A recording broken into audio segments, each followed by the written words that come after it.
Hello everybody and welcome to Go Press. My name is Will, I'm a D&D6 icon, and we're here today for another episode of The World Tree Burns. And we've got almost all of us back today, aside from Scarlet Moth, who's not feeling well. We hope to feel better soon. But we have the rest of us here today, so let's get into the show by introducing all of us who we're going to be playing tonight. And how's everyone doing today? Let's start with our inimitable Dungeon Master, Mr. Dan Dillon. Dan, how's it going, my friend? Hey everybody, I'm doing very, very well. I'm Dan Dillon. I shall be our Dungeon Master for this evening in the world of Midgard from Kobold Press for some 5th edition Dungeons & Dragons. And I totally remember where we were and what we're doing and have a plan, so this is going to be great. Well, as long as you do, Dan, then the rest of us will be fine. Fantastic. We got McLoken with us today. McLoken, how's it going, my friend? Hi, I'm McLoken. I'm doing well today. Today I'll be playing Cloak, our lovable gnome ranger, and he's going to be training some sex rangers. I can see Birdie's fuming face right now. That's a perfect segue. Birdie, how are you doing today? I don't know. We've been arguing about this all day, okay? It's fucking Have we? sex rangers. No, I missed out. Yeah, hi everybody. I'm Birdie, aka the Birdie-saurus, and I'm here to play Landis, Gearforged Warlock, who's gonna get out on the open sea, because that's really good for someone made of metal. It's gonna be fun. Good plan. Fantastic. And of course we have Simply back with us today. Simply, how's it going? It's good. I have a little bit of a head cold, so if you see me do a lot of I'm sorry to our podcast recording, because you'll hear every bit of it. I'm Tilly. I play our dwarf fighter. She is thoroughly excited about the potential of going back on the sea. Usually it's a river, but we'll call it a sea. And I'm here. I'm excited to be here, but I'm sick as a dog. So this is gonna be great. Like, just woke up from a nap to come and play. Just like roleplay, Yeah. Well, fantastic stuff. I will today be playing Riordan, the Dampier cleric. No, he's not cleric. Paladin. I've just got that in my head for some reason from seasons 1 and 2. But yeah, he's I don't know. He's gonna have a good time today. I think whatever happens, he's not super looking forward to getting out of the city, but he's coming around to the point of acceptance. He's getting out of denial and towards suddenly bargaining when the next one is. So yeah, he's gonna have a good time today. But Dan, I'll hand over to you to remind us a little bit what happened last time on the show. It takes us into today's episode of The World Tree Burns. All right. So when last we left off, our heroes had learned that they are in fact fugitives from justice.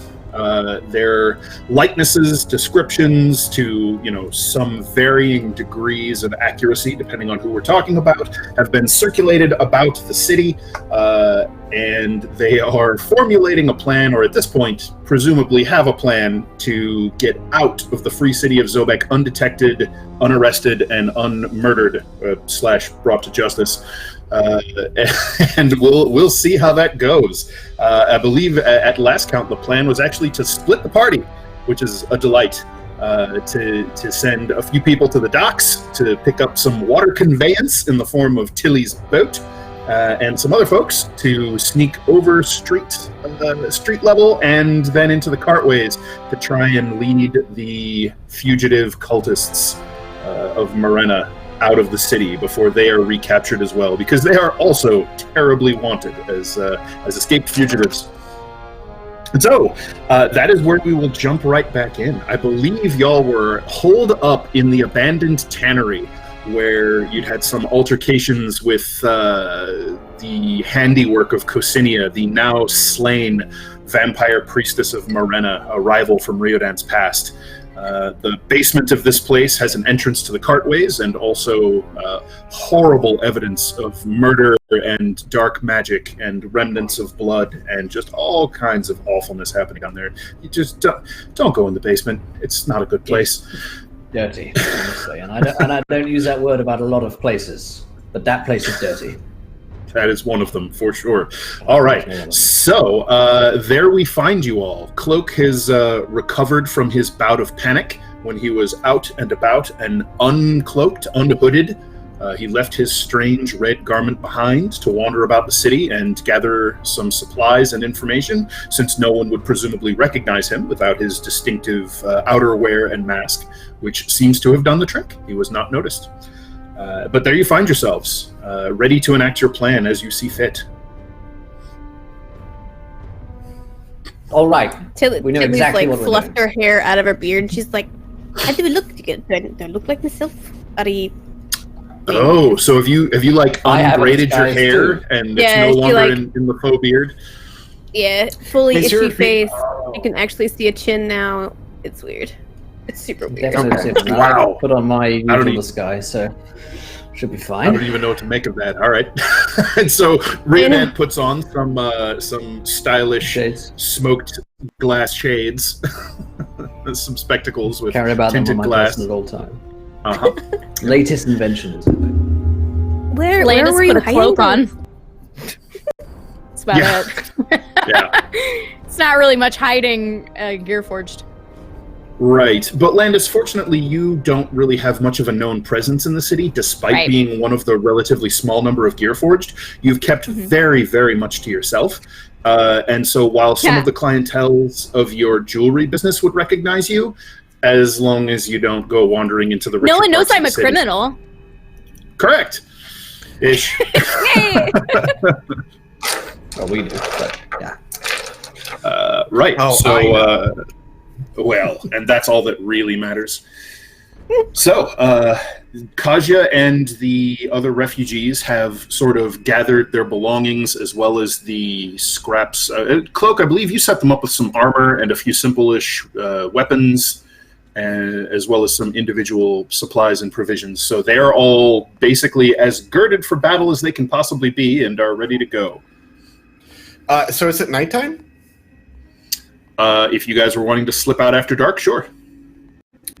I think last session I brought up the whole group of people we saw in the main streets. I know you mentioned that I saw it on my rotation for guard, as well as Cloak saw it in his rotation. Is that right? You're talking about the folk with the blacked out holy symbols of Kors who were spooking around in the alleyways? I think Cloak saw that, but I saw on the main street a large amount of guard that were like... Yes, indeed you did. I think I actually brought it up, like, should we go at night? There's a large amount of guards that are out. I mean, I at least saw them on the main pathways when we were out last time, or when we were on guard. Well, I think for us, we could probably be better going at night, sneaking through the cartways, and then finding the exit outside the walls and going under the cover of night. If you guys want to walk in plain daylight and you don't think you'll be recognized, I mean, that's... But, I don't know. I mean, I mean, obviously I'm very easily recognized, but maybe if we blend in with a crowd a bit more than just standing alone against the guard. I think it'll... I mean, your face is real different without all that hair on it.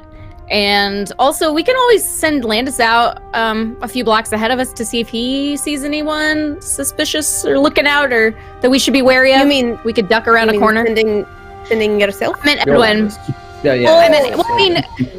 Edwin with my eyes is what I meant. This is different. Yeah, I could see through Edwin, so it's basically me. Hey, no one. Guys, get me break. I'm real sad, okay? That's intense. I mean, I know the casing areas that Glaz rooted and I frequented. So I guess you could see eye to eye. Sorry, I just wanted to get that one in. Carry on, Clay. Just groan. Bit of much needed. I literally just said groan instead of groaning. Groan. I'm wasted on you people. Yeah. Clue, you were saying That's something. in character. I don't know. Okay, so if you think you can get through in the daylight, all of us, I imagine, are going to have to go through the cover of night. at least the people who are very distinguishable. So we can take Kaja and her crew, or I can cast Pass Without Trace and then sneak through. I don't know if anyone else wants to come with me. I mean, I could. Unless you're going to the docks, no. I think the plan was Cloak, Riodan, and Rowan were going to take the cultists and sneak them out through the cartways. Oh, yes. And then them Tilly being my and responsibility. Yes. Yeah. Right. And then Tilly and Landis were going to head to the docks to collect I the can boot. swap with someone. I mean, if someone wants to swap, I could. I mean, I'm open to it. But I love being around people that I'm responsible for, Yeah, Riordan, the whole Person. point of you going with him is because you'll be noticed if you get on the boat. I could So do no one that can for a really while. swap Who with am I kidding? you. Things. Okay. Around here, in certain circles, mostly under red lights. Yeah, you keep But, saying yeah, that. Mm-hmm. It's, Yeah, I'm sure you made a lot of fine. friends. I was just offering. I mean, I wanted to swap because obviously I have the best task. That's obviously my first choice is to go Escort. with them. See, you get to be a male escort. You've reached the pinnacle. Not again. I've been down that road, and it's not at All right, all as so, fulfilling as you might think. Edwin sort of flutters down from the rafters and lands on Landis's shoulder and says, so I can go on ahead like you said, boss, or do you want me to go with the others so you can keep in touch with them while you're separated? He has to stay with Tilly. That's the point. So he's Ugh. going with Tilly and I'm going with him. All right, that's bud. right. I'm sorry. That's right. I'm a hostage. I forgot. So he spreads his wings and flies over to Tilly's shoulder, and his claws kind of clink on your armor. I mean, you can lead ahead of us in order to make sure our path is safe. No, I want to make Blonde is sure that I'm uneasy, right? right here, where you can see me at all times. See, he's a good boy.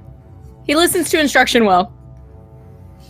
I mean, he's not bad. But speaking of bad, am I recognizable enough with this armor, or should I at least remove? I mean, it's very. Do you want me to style very you? nice armor. I mean, Just put a cloak Very- over it. recognizable. I'd be happy to. If you put a cloak over your armor and just don't have your very distinguishable shield out, I think you should be fine because you don't. Let's look take a like walk in Tilly. Riordan's fashion corner. I mean, like throwing cloak over armor is, You have any is more one thing. fashionable shades? It's probably going to be fairly obvious that you're still wearing plate armor. If you want to really be disguised or less noticeable or incognito, taking the armor off is probably a good idea. But I mean, Yeah. you can try I want to whatever. do is the whatever you Yesla like. dress with Tilly.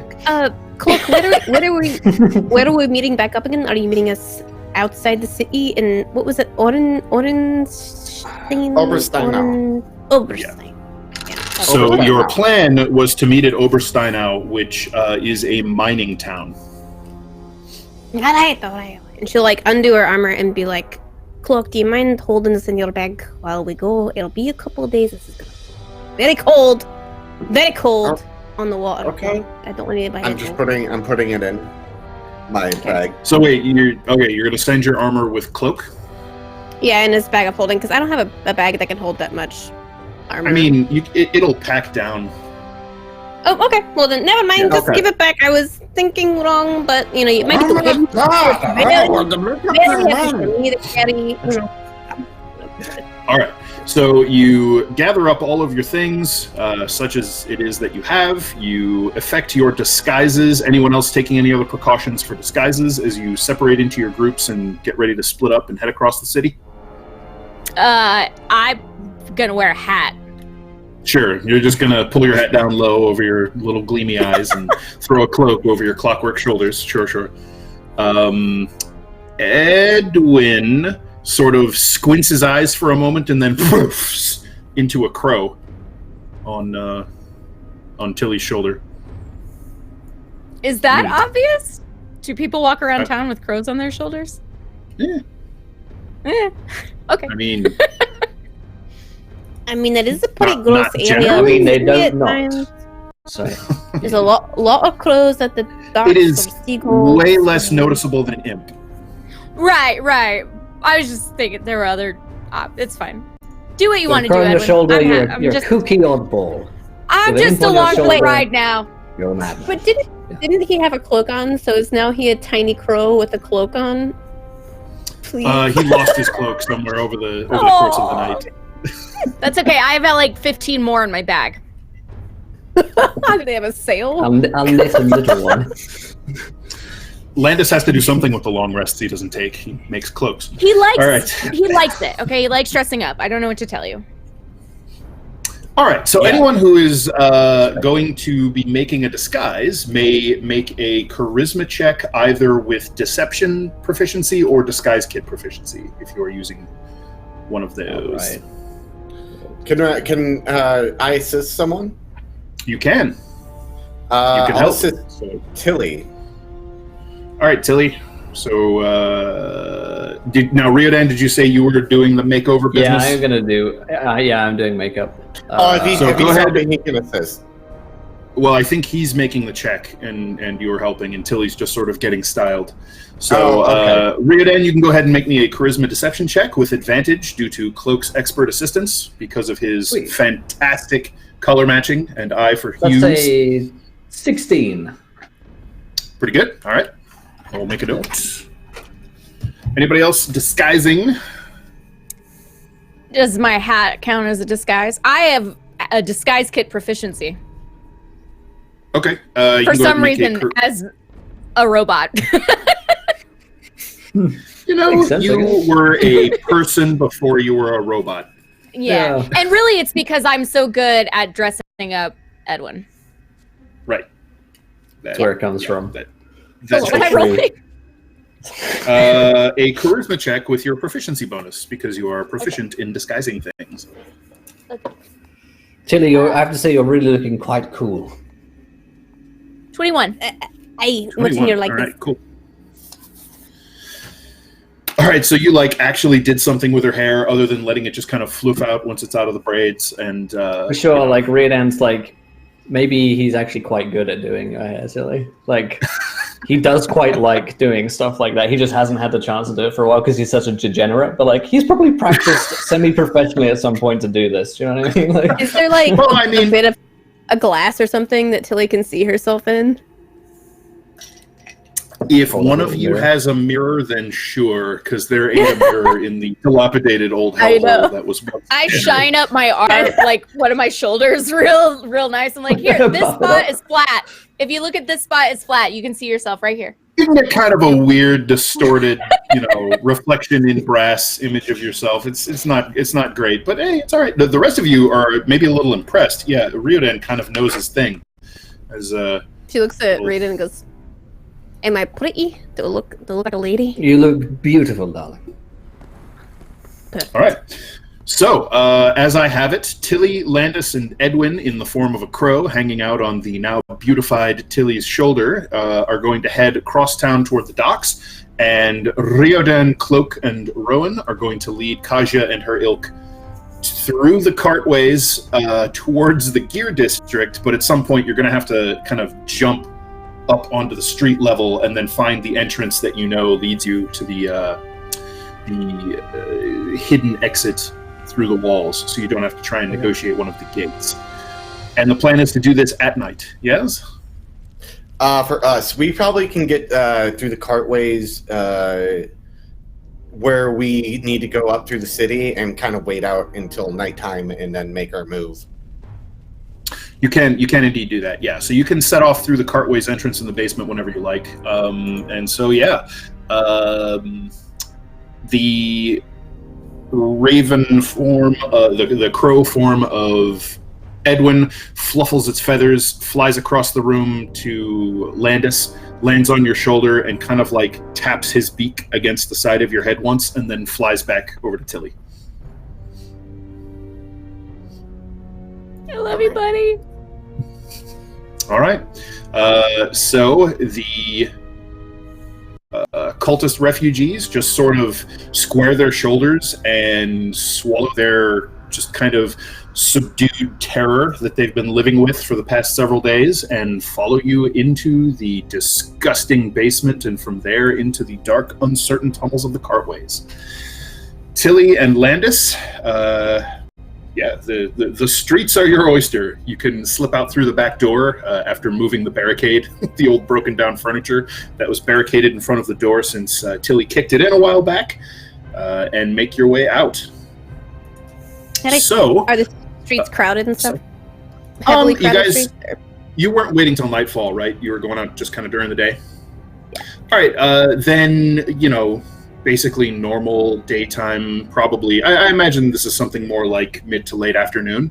So, the streets are fairly busy and bustling. Zobek is a big, happening city. Craftspeople are heading home or finding dinner after plying their trade a long day. You see lots of the walls of the Cobalt Ghetto are starting to show signs of movement and activity. As the sun sinks lower, the Kobolds are beginning to start their day. And you make your way across into the Collegium District, and from there, across another bridge towards the Gullet, to the docks. And let's see. Each person that passes close, Tilly's like, "Excuse me, pardon me." I'm both time. Lady. You've been following me for a long time. Your hat is wonderful. Thanks. I'm Bob, it doesn't matter. Listen, hey, do we need to get boat supplies? I don't bother myself with these things. I have a glorious ship and a wonderful friend to meet. Loads of beautiful hair. So, if you would like to come and see my vessel, you're more than welcome to. Oh, that sounds amazing. I've never seen a vessel before. I hope it has lots of gear on it. All right, I'm rolling with advantage. Tilly's not good at hiding. I'm just letting you know. Fortunately, between Landis's disguise capabilities and Riodan's impeccable fashion sense, you get a few odd looks from the passersby as this just bizarre conversation is playing out. At all of them, just like... But that kind of disarms them, and they just sort of like eyes back in front of their feet and minding their own business. They don't want any whatever that is. So you make your way past. As you head out onto the street initially, you can see that there is a noticeably larger than normal presence of City Watch down a few blocks around, kind of surrounding the area of the Silk Scabbard. So you make your way across the bridges and to the Gullet and the docks. It takes you not a terribly large amount of travel time. You are not, as far as you can tell, noticed. No one accosts you, and you make your way right up to the pier where you know your boat was moored. And as you're approaching, you see that there is a massive brown, fluffy shape, sort of like snuffling around on the stone quay where your boat is tied. Oh, this is my friend. You'll love her. And we approach the bear. Your friend Holy is crap, very boss! fluffy. It's a bear. Edwin's voice floats across your mind, Landis. Yeah, and I say back to him, "Holy crap, Edwin! It's a bear. What do we do?" Right. So as you start up the pier, cooing and making a fuss, the bear sort of snuffles up and eyes you suspiciously, and then as you approach, you can see it kind of like sets its shoulders and hackles, but then its massive bear nostrils flare as it sniffs, and it immediately relaxes and just kind of like headbutts you. Move. Bear, darling, this is my new outfit. You can't. I think. Okay, so as you're fussing over Bear, there's some movement from behind the massive lump of fluffy cover that is the bear, and the broad-shouldered form of Paula comes around from behind Bear, where she was sort of not exactly hiding, just where she was eclipsed, and she says, "It's about time. Are you ready to?" And she kind of just trails off, seeing you, and blinks. I'm sorry, who are you, lady? I'm Bob. Hi. Hello. Would you like to discuss the cost of this bear on my vessel? She said I could come on the vessel. Sounds, yes. And she kind of blushes up to the roots of her hair and just turns and hops over and it steps off the quay onto the boat. Oh, good. Right, what a nice vessel here that you have. I'm going to... Very large. Very large, you know. It's not very large, but it's very large. All aboard. It's huge. And tries to guide Bear onto the boat. Come on, Bear. All right. So pulling the bear over onto the boat. This is not a large vessel, and so there is room for Bear, but it is a little precarious, and the thing tips and wobbles and rolls quite heavily as you shift this beast off of the stone quay and onto the boat. I thought you said this bear would have sea legs. I don't... Paula just sort of clings to the gunwale back near the cabin toward the stern and just holds on. You're able to get the bear on and settled, and you can release the lines and cast yourself off into the river. As soon as we kind of get without city eyes, or at least enough that I can get behind Bear, I just start immediately braiding. God, I tricked them all, didn't I? You know. Sometimes you just gotta use your best abilities. Clearly, it's my sense of knowing people and how to talk. Absolutely. I'm gonna take my hat off. I'm gonna take my hat off and just start fanning myself. God, man, you just so hot under there. Just none of the whirring and it's too much. It makes steam. I'm hot. All right. So once the boat is cast away from the docks and out onto the river itself, you begin just following the current northward, and you have no further difficulty, just sort of slipping away from the city and heading north. Paula, as you get going, she kind of watches you undoing your disguise with this like amused, impressed, half disbelieving expression on her face, and it's just like, well, that was certainly something new. Everyone all right? Landis definitely is like heaving. Like he doesn't eat and he has no stomach. It can't do anything, but he's like uncomfortable on this water. He's never left the land. So it is very disorienting, and you're finding it very, very difficult to keep your balance. So you're spending an awful lot of time sitting and holding on to things, and you don't get nauseous, thankfully, but you are very, you have almost vertigo. Right, just the pitching and rolling of the deck under you is making it impossible to feel like you're at all stable, and you can feel things shifting in your body, like they're not supposed to move that way, but they are. It's very distracting. Landis lays down on the floor and he's just like, like 20 minutes at least. I don't like it. Tilly's just enamored by being with Bear again, so she's expectant of everybody to be used to and happy with the sea, and is just like, probably just take a nap. So Bear is a little bit more difficult to wrangle, and eventually you'll get her to kind of, you'll get him to kind of settle down, and just kind of like just stay hunkered, so there's no risk of capsizing as the ballast shifts of its own accord. And yeah, you will strike off toward the north. Now we're going to flash. Sorry. What? No, Someone just say saying. something? No. Okay. Sweet. Sorry. It's all right. I only caught the tail end of it. I was like, oh, being stopped. No, all right. So we'll flash down into the cartways where Riodan and Cloak are leading their cadre down into the dark.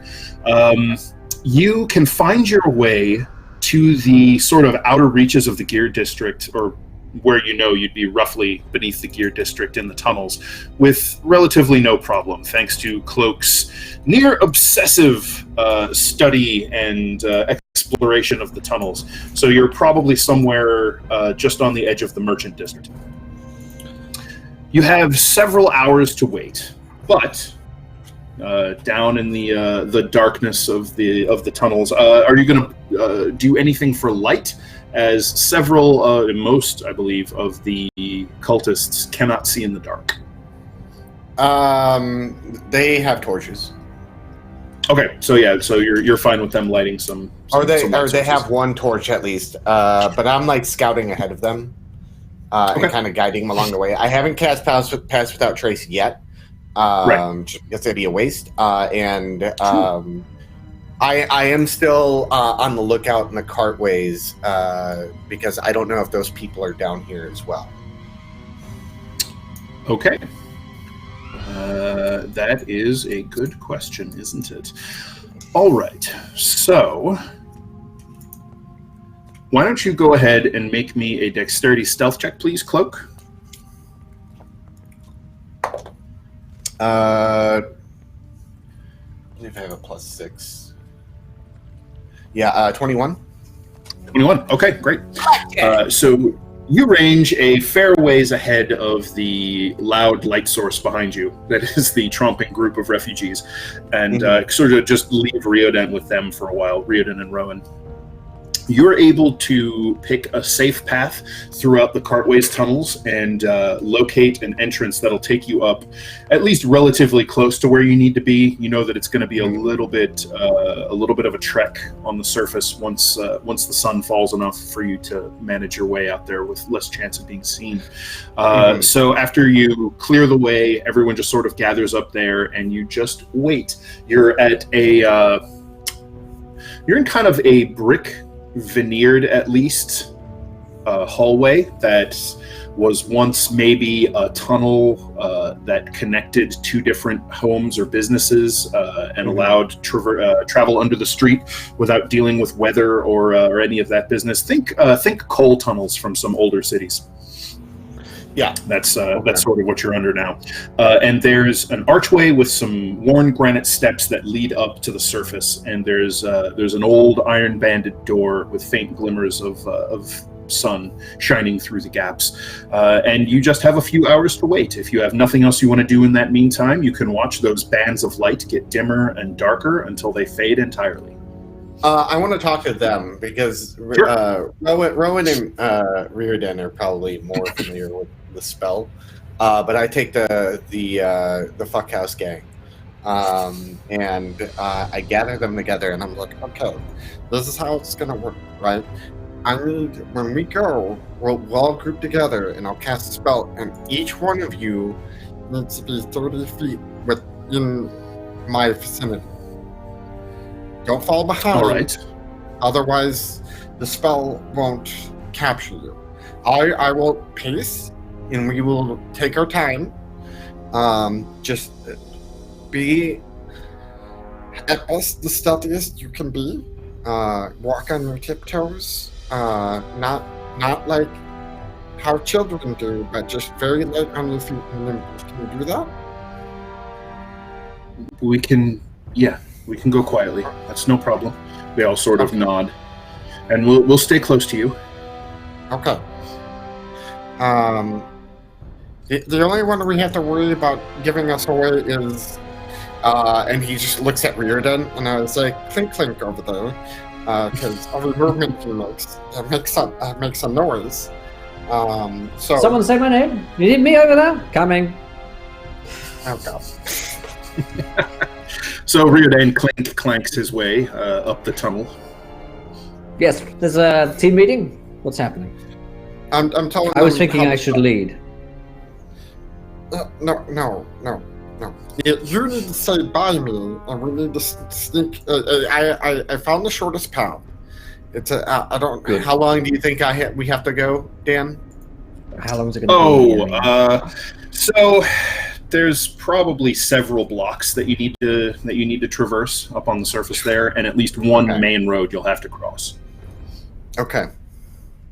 Okay. So there's several blocks. That's not a big deal. We can zigzag through that. We just got to keep our eyes out because the area that we're going to is not really a location that we were very known to be in. So I imagine they're going to be a lot less of people watching this area, but I wouldn't put it past them to have roving patrols. So we have to be aware of that. So you guys need to stay 30 feet and within me, like before. I'm just explaining the goddamn spells to them. Okay, no problem. So you explain the spell to them kind of repeatedly and cyclically. And, I imagine Riodan decides that it's more interesting to go back and talk to Rowan. yeah, he's back over to Rowan about whatever else they're talking about. Drugs. Yeah, try Right. that one. They're just eating mushrooms off the wall. Great. No, so the time passes, and you can see the light of day fades away completely through those gaps in the door that you're seeing up the stairs. So it's like dusk in sunsetting. It is however late you want to wait for it to be. If you want to wait for full dark, you can. I'm gonna wait for dusk to set out, and then like where the sun is just about to be before it goes completely dark, and then start getting everyone kind of gathered. Where we're coming up, is there a lot of? Is there an area where we all can like get together and cast a spell? Yeah, I mean they can all kind of cluster up in the hallway. I mean they can get close enough to you. They just have to be within 30 feet. That's no problem. Okay. Then with that, I get them all together, and I was like, okay, here we go. And I cast a spell, and like shadow starts enveloping all of them, and we start stealthily making our way up. Okay, no problem. So let's go ahead and make a group stealth check. And remember that you now have plus 10. So Riodan, do recall that you have disadvantage owing to your plate armor. Yes, indeed. 16. I rolled a 2. How'd you do, Cloak? 32. 32. Nice. Okay. Do you want me to help? Well, I was. Do you want me to help roll for the other ones? No, I'm just going to roll for them as a group. Kind of Kaja Okay. taking the lead on those, and she's, Okay. they're just going to baby duckling their way after her. And so she rolled a 20, so they're going to be a-okay. Okay. So you all make your way out the door with this muffling cloak of shadows that wraps around all of you, that emanates out from your gnomish friend. And you slip out into an alleyway, and you can see that there are street lamps burning here because you're in a slightly richer part of town. You're on the edge of the merchant district looking across at what is the gear district. You can see lights glowing in the distance around some of the temples. You can hear clattering from a few of the gear grinderies and other clockwork emporiums that haven't shut down completely for the night. Mm-hmm. There's not a whole lot of pedestrian traffic at this point. You see a few people here and there, but there's plenty of long swaths of empty street.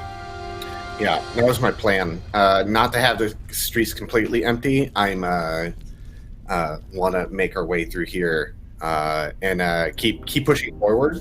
And basically, I'm trying to get that this is probably the most prime time to do it because there's still people out, and they don't think that we would make a move trying to get out of the city while there's still people out and about. They probably think we're going to wait till dead of night, and that's what I'm banking on right now.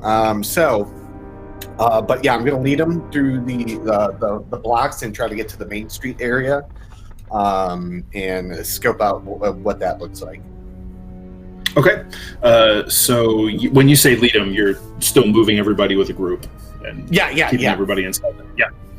Okay, so you slip through some of these side streets that you're nearby with no trouble whatsoever.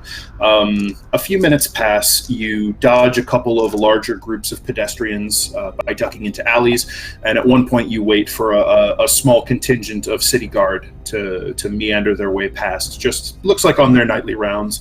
Nothing out of the ordinary, probably, but you can't help feeling that creep of anxiety anytime you see soldiers or guards of any type around. They pass you by, and you slip into right up to the main wide cobbled thoroughfare, crossing which will bring you into the gear district. Okay. I'm going to roll perception to see what we're looking at here.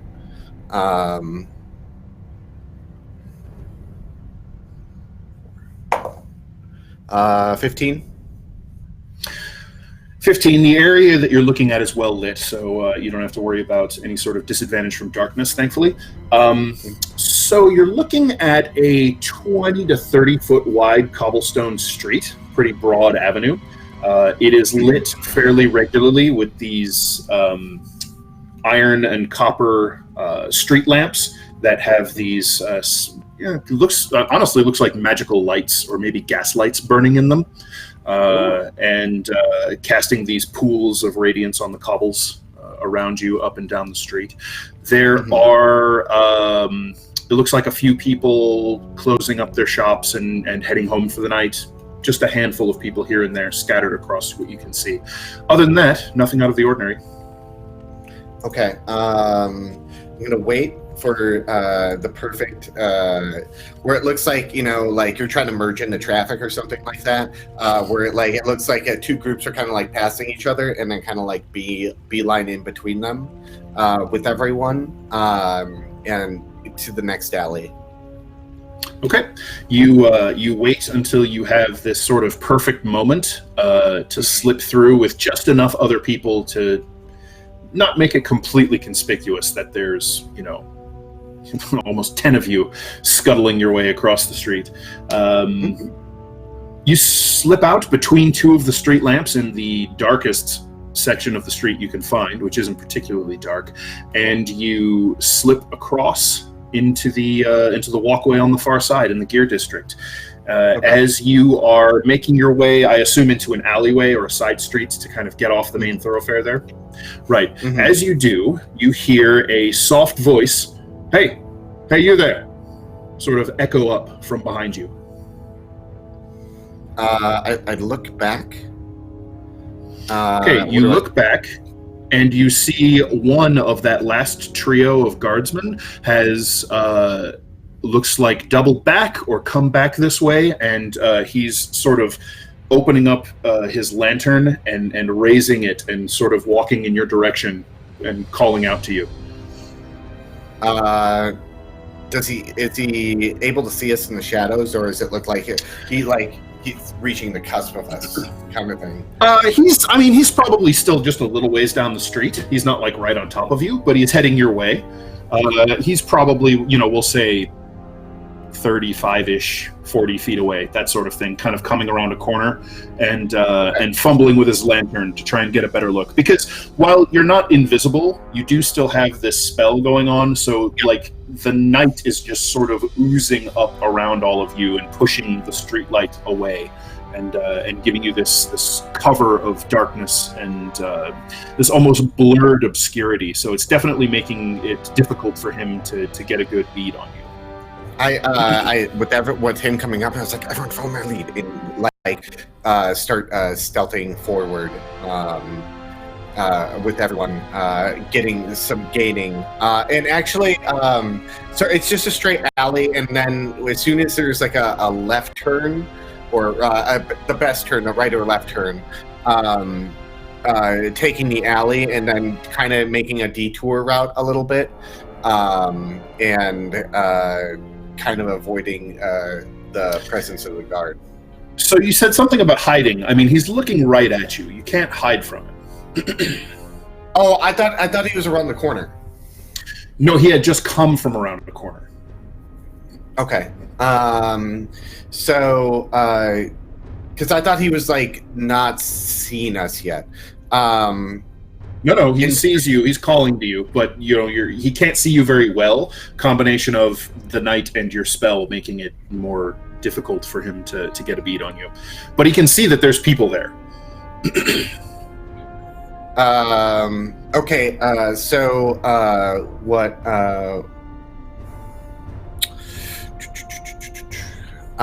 What I'm going to do is like whisper them. I was like, all right, keep pace with me, and then I'm gonna start getting into a run and having everyone keep up with me, and then finding a. All right, so you're just like cheese at the cops. Yeah. Okay. All right. So as soon as you tell them to keep pace and you turn and start booking it into the alleyway, he raises his voice. Hey, stop! And what I want to do is everyone keeping pace with me. We're gonna find a corner and take it, and then stealth again to get out, or just get out of line of sight, so we can then use to cover the shadows to then make our way further down. Okay, so just bolting into the alleyway, then trying to lose him in between the buildings, basically, right? Yeah. Okay, so why don't we go ahead and roll initiative to see how well everyone gets cracking on this plan? Not exactly in combat, but this will help keep things somewhat orderly. 9. Good. 9. Yeah, I'm 8. 8. All right. Good. Excellent. So the NPCs and the pilotless Rowan at the moment, we're just going to have them basically go on Riodan's initiative, because that's who they're sort of following along with. The first one to react, unfortunately, is the guard. So he starts running up, and since he was fumbling with his lantern with one hand, he's gotten the light stoked up, and he's kind of raised it, and he's gotten a slightly better look at you all now that his extra light banishes some of your conjured shadows. He reaches for a chain around his neck, pulls up a whistle, and blows it. These 3 shrill note blasts echo out into the night air. So he was jacking around with his lantern and his whistle, so he's still 5-10 feet away from you all, and then it's your guys' turn. So, I mean, the same plan, moving at pace around the corner with everyone. So Cloak wants to make sure everyone stays within his special bubble. That's fine. And I know I move a little bit faster, everyone, so he's slowing his pace to match theirs.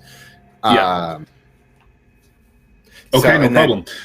So all of you duck into the alleyway, and ignoring the shouts of the guardsman and the blasts of his whistle, you scurry down between the buildings, and you just want to kind of come out into the next street, or do you want to try and duck to the side before?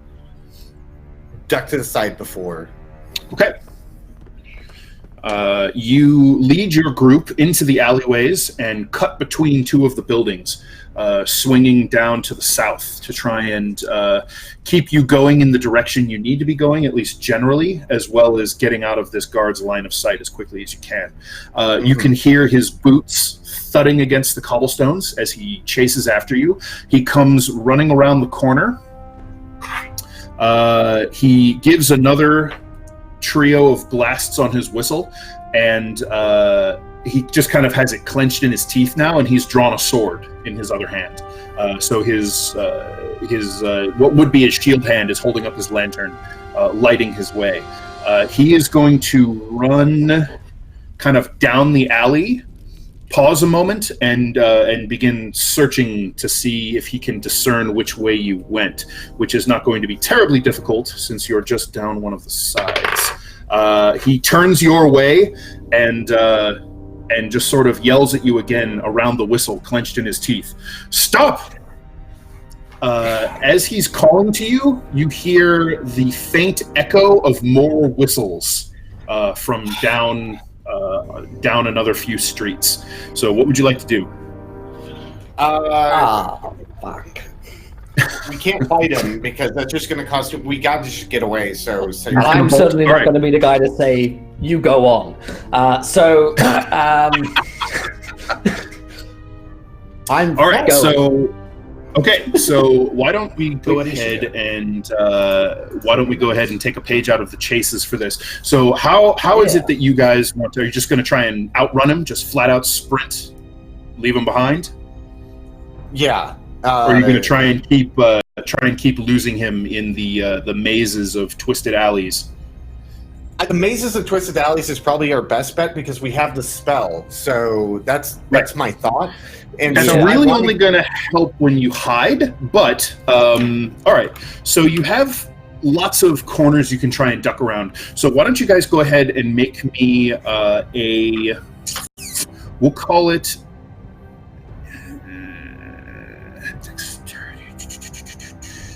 So what you need to do is you need to make sure that you get distance from him, and then you can try to hide. So we'll call it a strength athletics or dexterity acrobatics check. Your choice. Which one am I good at? None of them. Acrobatics. 22. 22. Nice. I'm slow motion jumping onto a boat at the moment. The box. I rolled a nat 1, so that's good. Oh. So what's your total? 4. 4? All right. Okay, so you were trying acrobatics. So you're like, Cloak, you try to cut a corner by scurrying up over a few barrels that are out in the back of one of these buildings and across a stack of crates. The crates, not the one that you're stepping on, that one's fine. The one it's on top of looks like it's begun to rot, and it actually crumbles and gives way under your feet and topples the stack of crates and sends you sprawling onto the street, lagging you behind. The guard sprints forward, and he's basically right on top of you at this point. And Riodan, you're able to put some distance. If you want to keep pushing, you can lead them a decent bit away. Yes, I'm. All right, so basically, you just and probably isn't tracking who else is around him. He's just sort of going. So he assumes he'll be fine. Okay, so you just kind of grab the people who are around you and are just like, move your ass, and you just kind of manhandle people down the alley, around a corner, and just push for speed. And as you take a moment and you kind of come to your senses and realize, and you look back, you see you've kind of left Cloak behind. You're not exactly sure where he is.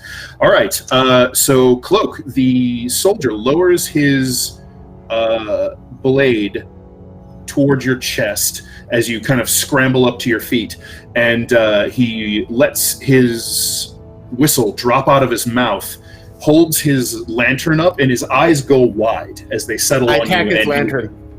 And he very obviously recognizes you. All right, you want to go ahead and strike his lantern? Go for it. Yeah. Fucking Christ! It was an 18, and then it switched to a 4. Yeah. Fucking. Yeah, that's no good. 10. No good. You can make your second attack though. Yeah. 9. 9 is even worse, unfortunately. All right, so you strike out at him. He parries your first blow, and the second one clashes against his lantern, shatters one of the little glass panes protecting the flame, but doesn't manage to snuff it. He is going to sort of grunt in surprise and strike back at you with his blade. He sort of growls, "That's how you want to play it then, gnome? Dead is just as good as alive." And as he strikes in at you, you sort of spin on the ball of your foot, and your cloak whips up and, like, towel snaps him across the eyes. He yelps and drops his sword and, like, clutches at his face. And takes a moment to, like, shake the pain and surprise off, and scrabbles for his blade and makes a clumsy second swing at you. That is going to be a 22. That hits. All right. So he strikes Did he drop you. his lantern though? He did not drop his lantern. He fumbled his sword. He rolled a 1 on the attack roll. So he's having an embarrassing moment. But he does manage to redeem himself and strike you for 10 points of slashing damage. Okay. All right. So Riodan, you can hear some cries of alarm and pain, perhaps, echoing from the streets behind you, and you hear those whistles sort of calling from far away. Am I on the boat? No. You're not on the boat. You guys are looking for a. Entrance. Oh, yeah. Yeah. That was like in car- character after eating the mushrooms. Am I on the boat? Where am I? It's been like a long day. There have been boats in another game. Riodan, why don't you make me an intelligence check real quick? See Okay. what you can put together about what's going on here. If only I wasn't a total idiot as a person. Okay, 16. 16 is pretty good. So you remember that the plan was to take the same cartway's entrance that those kobolds had abducted Pola through way back when. And you actually somehow managed to remember right about where that is. So you think you could probably navigate your way there if you had to. Okay, So, follow me! Yeah. All right. So at go. this point, Cloak has basically delayed the pursuit enough that he's not chasing you anymore. So you can all make your way out of this area and toward the entrance that you need. What I would like you to do is make me a dexterity stealth check if you're going to try and not be noticed. Okay, yeah. Which I'm not great at. Are we still under the spell? You are not, because you have left Cloak behind, and it's got a 30-foot radius. Maybe this is probably the moment where Riordan's about to notice that Cloak is gone. Okay, fair enough. Okay, it's actually not so bad. It's an 18. Even though it's disadvantage. That's really good. But if I'm ferrying them through, I'm sort of like head counting everyone in a way, just like checking that we're all here. Sure. Is this Home Alone? So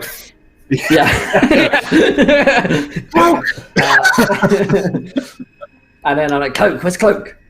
Has anyone seen Cloak? Ching, ching, ching, ching. Yeah, then you hear, ting, tang. Oh, fuck off. Shit, I am such a good friend. And I start heading back out to see where he is, despite myself. You're going back for Cloak. Okay. He's totally Cloak, thought about it, but yeah, Cloak, he can't it's your stop turn. himself. I'm attacking the lantern again. I'm using the lantern again, for the love of God. Planar warrior. Let's try again. This will be a better 21, I believe. That hits the lantern. Yes. Okay, and the lantern is going to take 2d8 damage because my sword's not on fire at the moment. It takes 10 damage.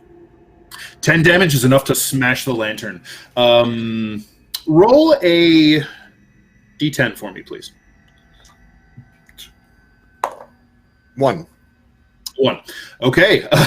You smash the lantern and you burst open the oil reservoir in the bottom of the lantern. What you don't manage to do is snuff the wick. So the oil splashes out all over this fellow's arm, pours into the splint mail armor he's wearing, and then the shattered bits of the lantern knock out of his gauntlet, strike his arm, and he goes up. So I am going to give him some fire damage as he screams in pain. Ouch. All right, so he catches fire, and at the moment kind of stops paying attention to you and is panicking because he is burning. How on fire is he? Like his entire left arm, shoulder, and the front left side of his chest.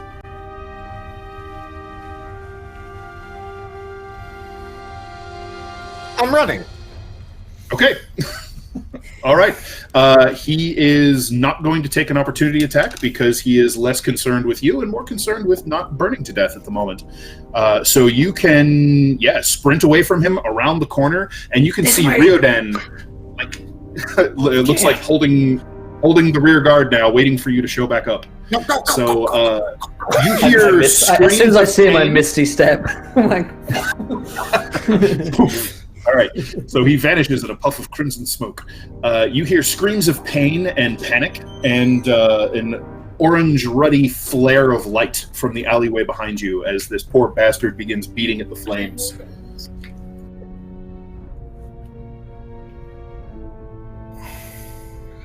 All right, sorry, I had to wrangle a goblin.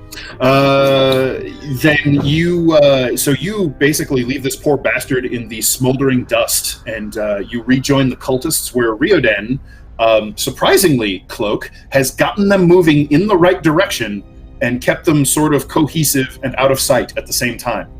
No one's more surprised. Yeah, no one's more surprised than he.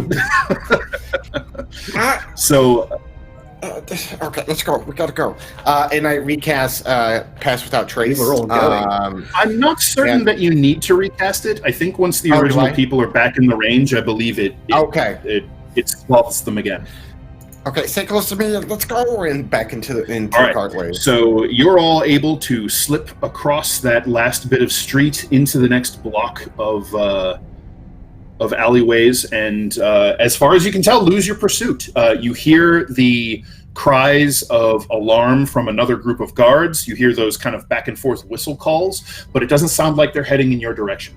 So you slow your pace, resume your careful, stealthy approach, and you make your way down through the alleyways toward that old moss-covered stone archway that will lead you into the basement with that cellar access that will take you into that section of cartways you're looking for. You usher everyone down into the basement, and as Riodan, as you and Cloak are getting ready to head inside, a figure comes running around the corner, and it is not the watchman who Cloak set on fire, but it is another one of the city watch, and he is holding a halberd, and he's kind of red-faced and puffing, kind of a youngish soldier, maybe like his late teens, maybe early 20s, and he's like, stop, I found you, you're under, and then there's a buzzing and a thunk, and he stops talking, and blood pours out of his mouth, and he drops hard onto his knees on the cobblestone alleyway, and he just slumps forward with an arrow sticking out of the back of his neck. You look up, and crouched on the roof, the kind of the pinnacle of a steepled roof at the end of the alley, is a figure in a dark grayish-green cloak. And there's these gleaming eyes shining out from inside the hood. These little red pinpricks of light. It's holding a longbow. Come with us? Tilts its head to the side, holds up one hand, and the moonlight shining from behind it shows it looks almost skeletal until you realize it's constructed. It's some sort of dark-stained wood, black iron, and it just sort of raises its hand in salute or farewell.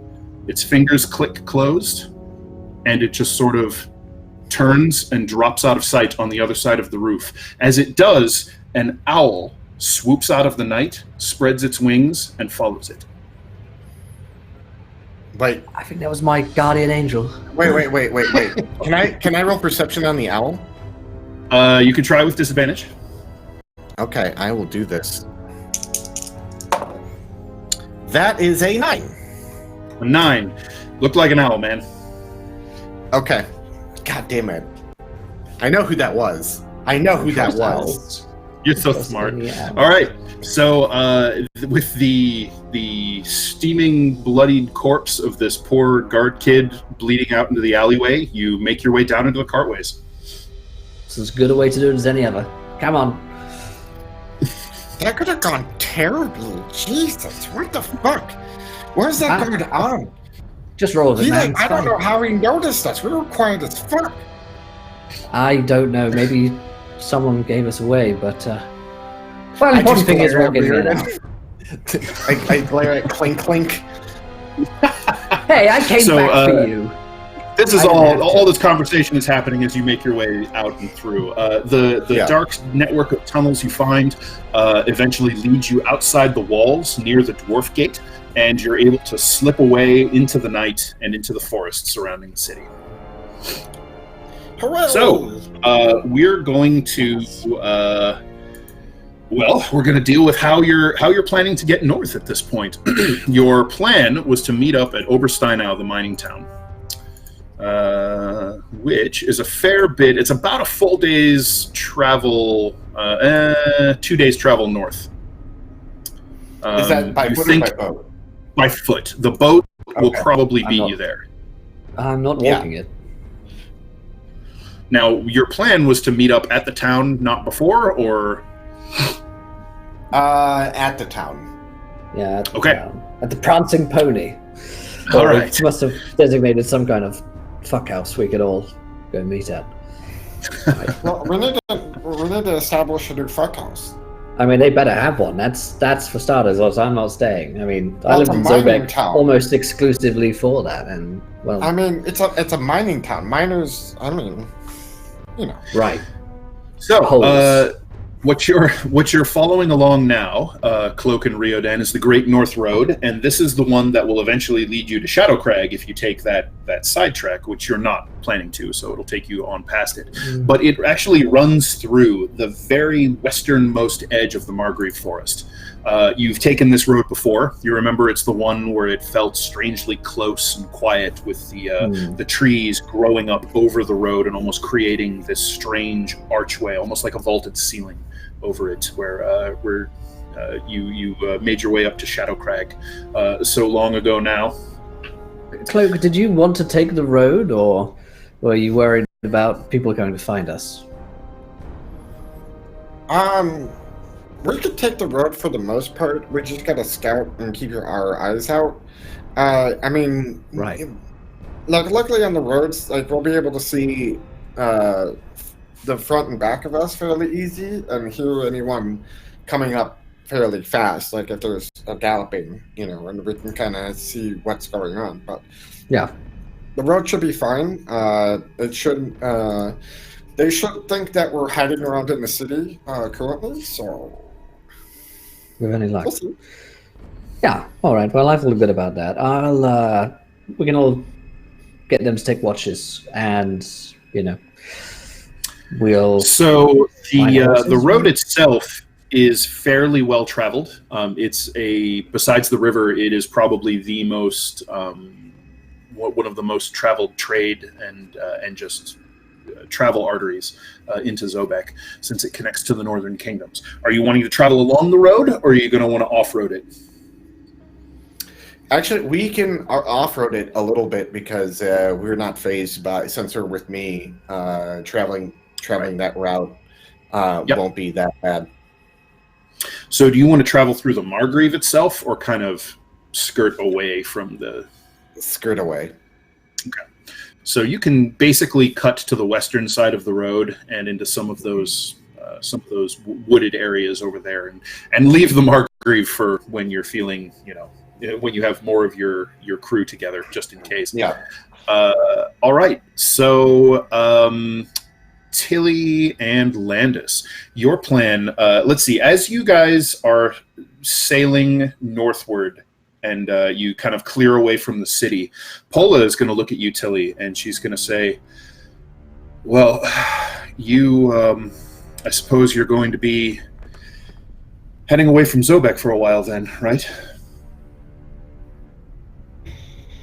Hi, I mean, we're clearly not welcome there, so we'll have to make our way. I mean, I know we've pulled you far enough away from Zobek and your businesses there and whatnot, but we have to go to Oberstein now.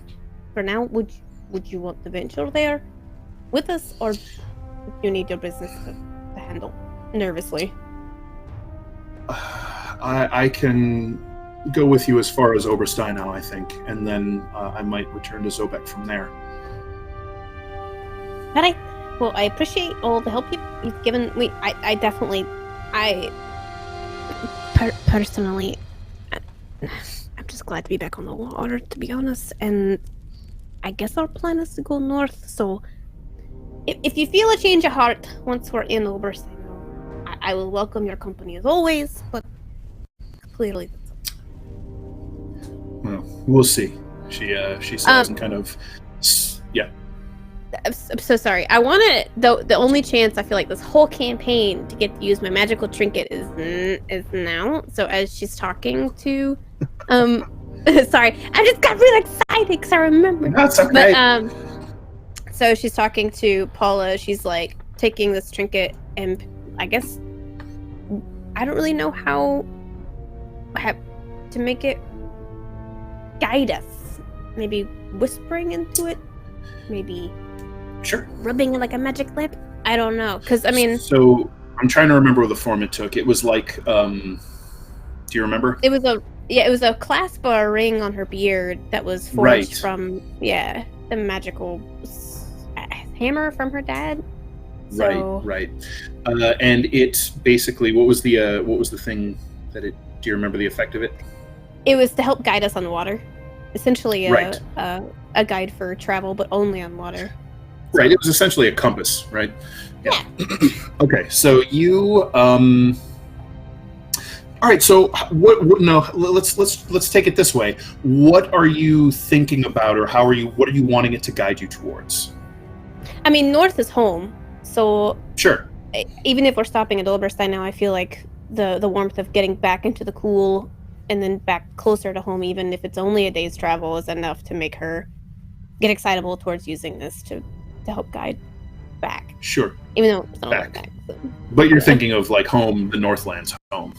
Mm-hmm. Okay. So you're thinking of home as you sort of touch this steel rough hammered ring around your beard, and you can feel this faint but definite tug sort of drawing you. To start to kind of hum a little bit of a victory tune of her people. Very good. All right. So you are going to have the easiest time of it. Since you're on the water, you're going to make much better time. And you're just basically, if all goes well, just going to drift right on up with the current and the wind, right on up to Obersteinau. The rest of yous are basically roughing it through the deep forest and mud and muck and sticks and wild animals and all that fun stuff. Into the wild. So Cloak is loving it. Right, yeah, Cloak happy as heavy as pig and shit. Did you have anything that you were wanting to do while you were on the way toward Obersteinau? I know you had a couple of things you were kicking around. I want to train the sex workers in basic forest survival, and her Kaj on her crew, and I want to. Because I don't know how long they're going to be with us. So if they're going to dip out as soon as we get to Obersteinau, or what the case may be, we still haven't figured that out yet. But at least and train them in basic combat, and then they can spar with sheathed weapons with Puff Puff, because Puff Puff's probably more on their level. Puff can't exactly fight them with weapons, though. She'll be trying to bite them and stuff. No, she headbutts them. That's how she fights. Okay. That's how we train. She headbutt me, and then I had and I would always have my sheathed sword and not hit her, but tap her. Okay, so it'll be maybe not as effective as having if they're trying to learn how to use weapons, as having another person using a weapon to spar with them, but it'll get the job done. I'll do it from time to time, but sure. I want to see their combat capabilities against Puff Puff. Okay. Their combat capabilities, I can just go ahead and let you know that right now, are non-existent. They are garbage. These are all of them commoners. So Kaja is a little bit cooler than a commoner, but not by much. Okay. So, I mean, most of them look extremely uncomfortable, even in the leather armor you gave them. They're just constantly fiddling with it. They're not wearing it quite right.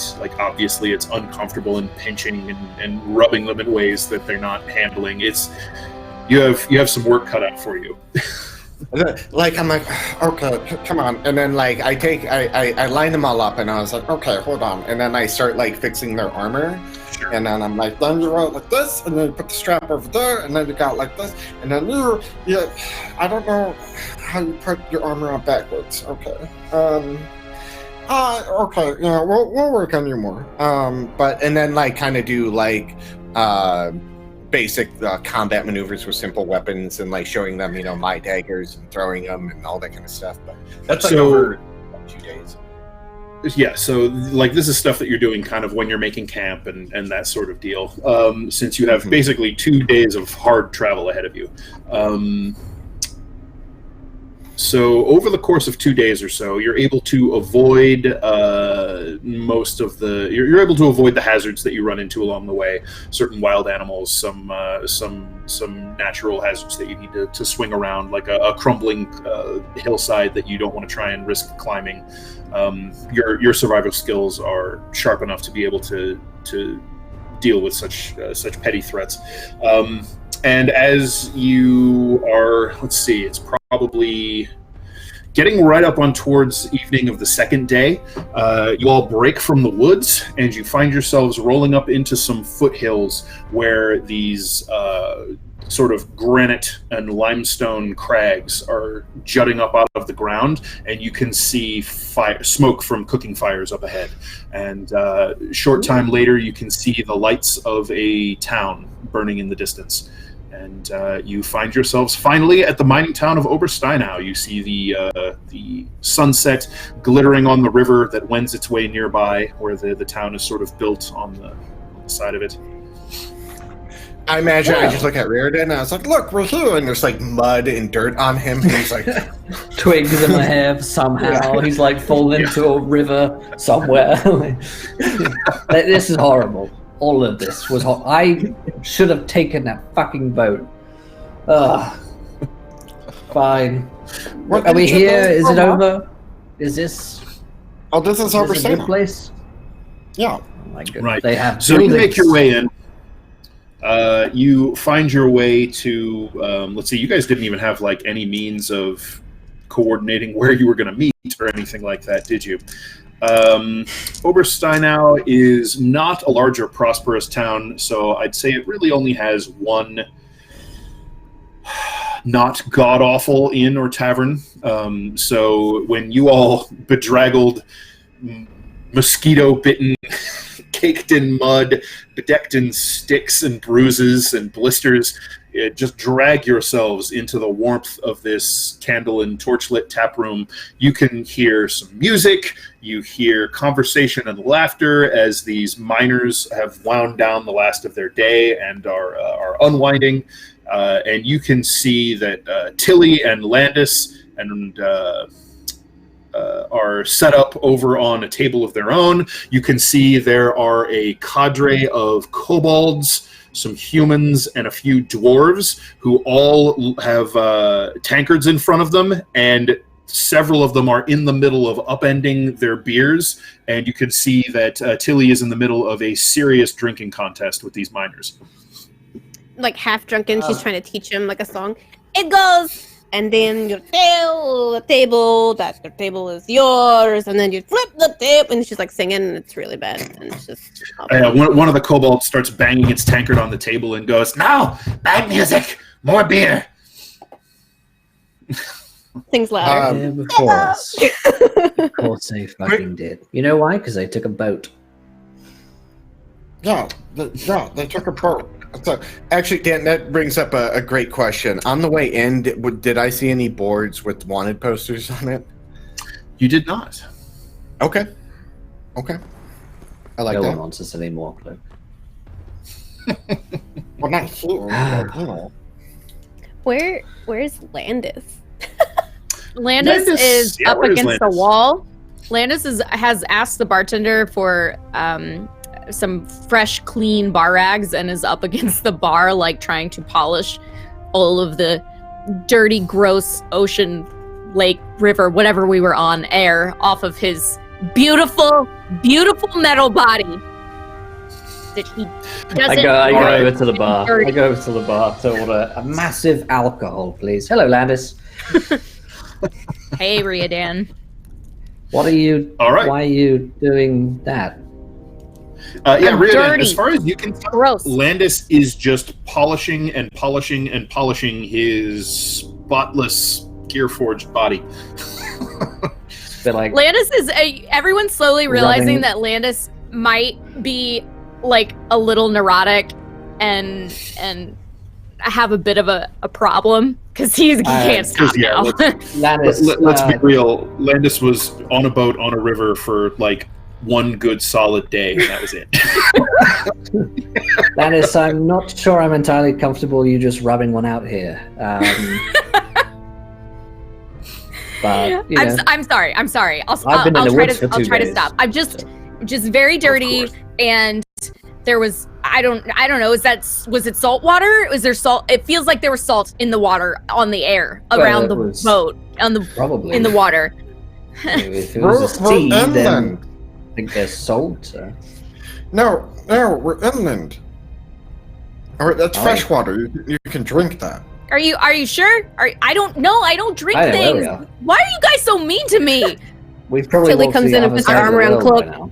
You should have seen him on the water. I mean, if you would have, it was. Wait, did she throw out motor oil? I think we all need to get as drunk as Tilly is. Speaking of, there's a thunk and a slide as a massive pewter tankard is pushed across the bar towards you with just chock full of foaming beer sort of spilling down the side. I glug at it greedily. All right, you. It's the most delicious thing you have ever tasted. Second most delicious thing you have ever tasted. You After dwarves are sliding through the wilderness with Cloak. you dwarves are really onto something with this beer thing, Tilly. I have to say, well played to you and yours. Well played. I look at Kasia and all them. I was like, "Are you guys hungry, thirsty? What's going on?" They all nod. Oh yes, Yeah, please. Famished. They came with us.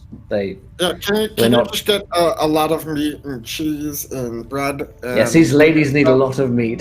It's funny because they're. Oh right, yeah, and- new lives. Doesn't take very long, does it? Dwarven ale. I mean, You, what do you Riodan got? gets a chorus of eye rolls as they go and find a table, and That's you right. put the order in. big man So is in funny. short, in just a short amount of time, food and drink is brought out for everyone who wants it. So you can settle into the warm comfort of the inn, have a hot meal, some cold drink, and feel civilized for the first time. And you don't even remember how long, Riodan. Oh my 2 god, days. this is so much more depraved in some ways than the wilderness. All the right ways that place is depraved. It's really, I mean, when you're out in the wild, he's just like obviously drunk, talking to people about how he's such a great ranger and adventurer. He's probably talking to the local minor town boys and girls who he's trying to hit on, telling them all about how he's such a brave adventurer. Like the last thing he should be doing right now. This is Pippin, All where right. he's like, oh, hobbits, yeah, I know this. All right.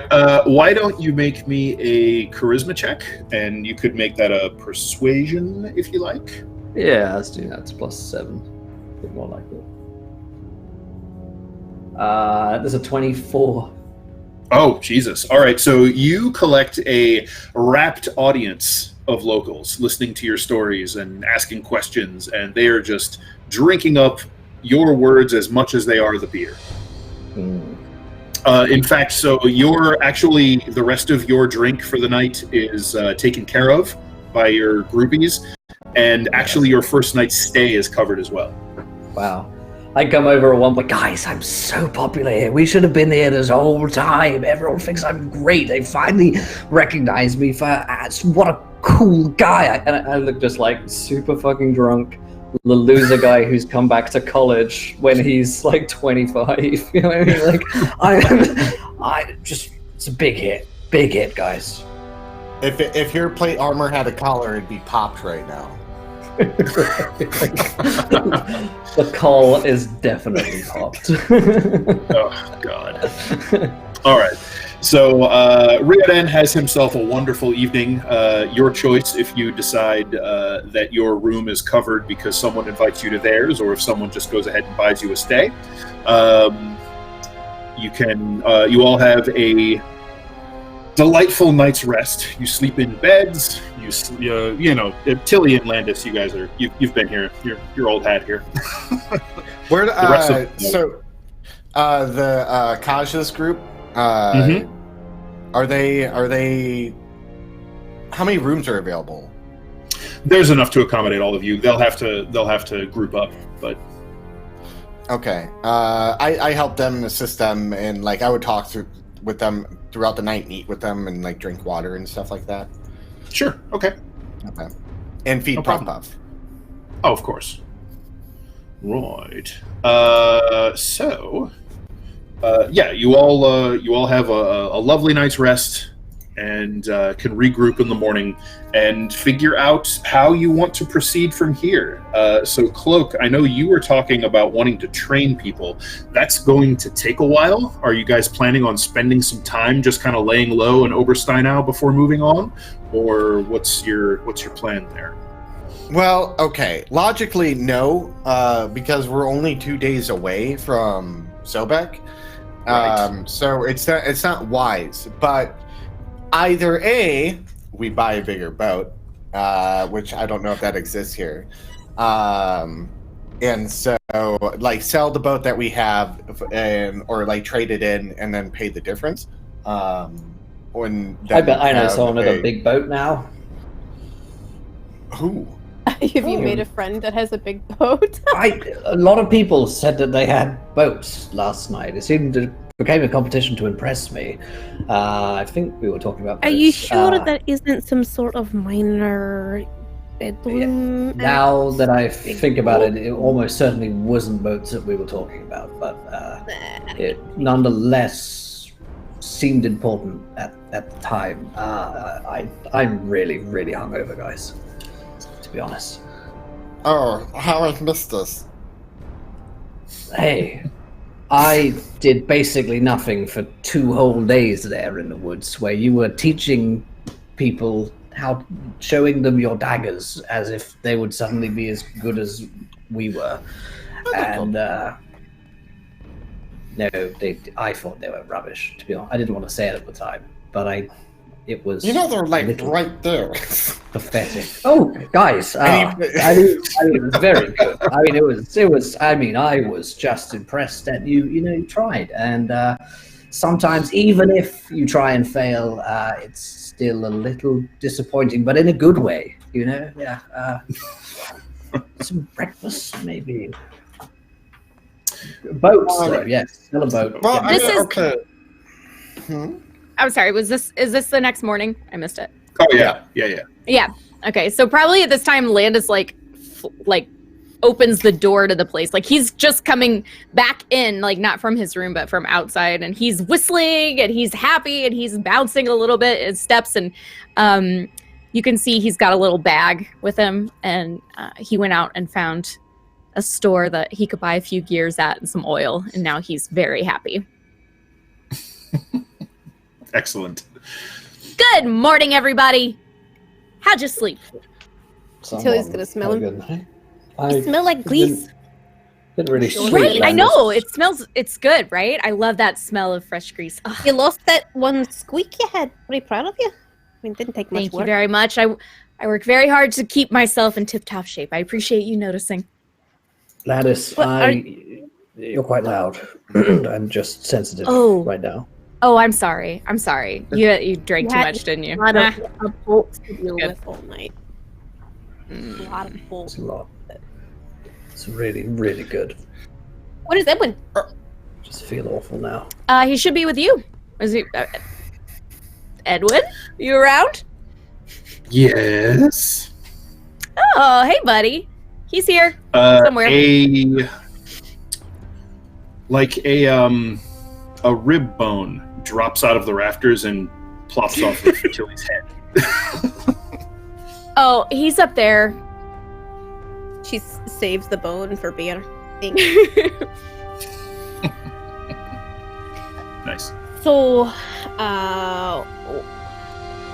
she looks at Reed and quietly whispers, "So what are we? We can't stay here very long. I mean, as quickly as we can travel, it's still pretty far. So I say we get another boat, and she gets loud again.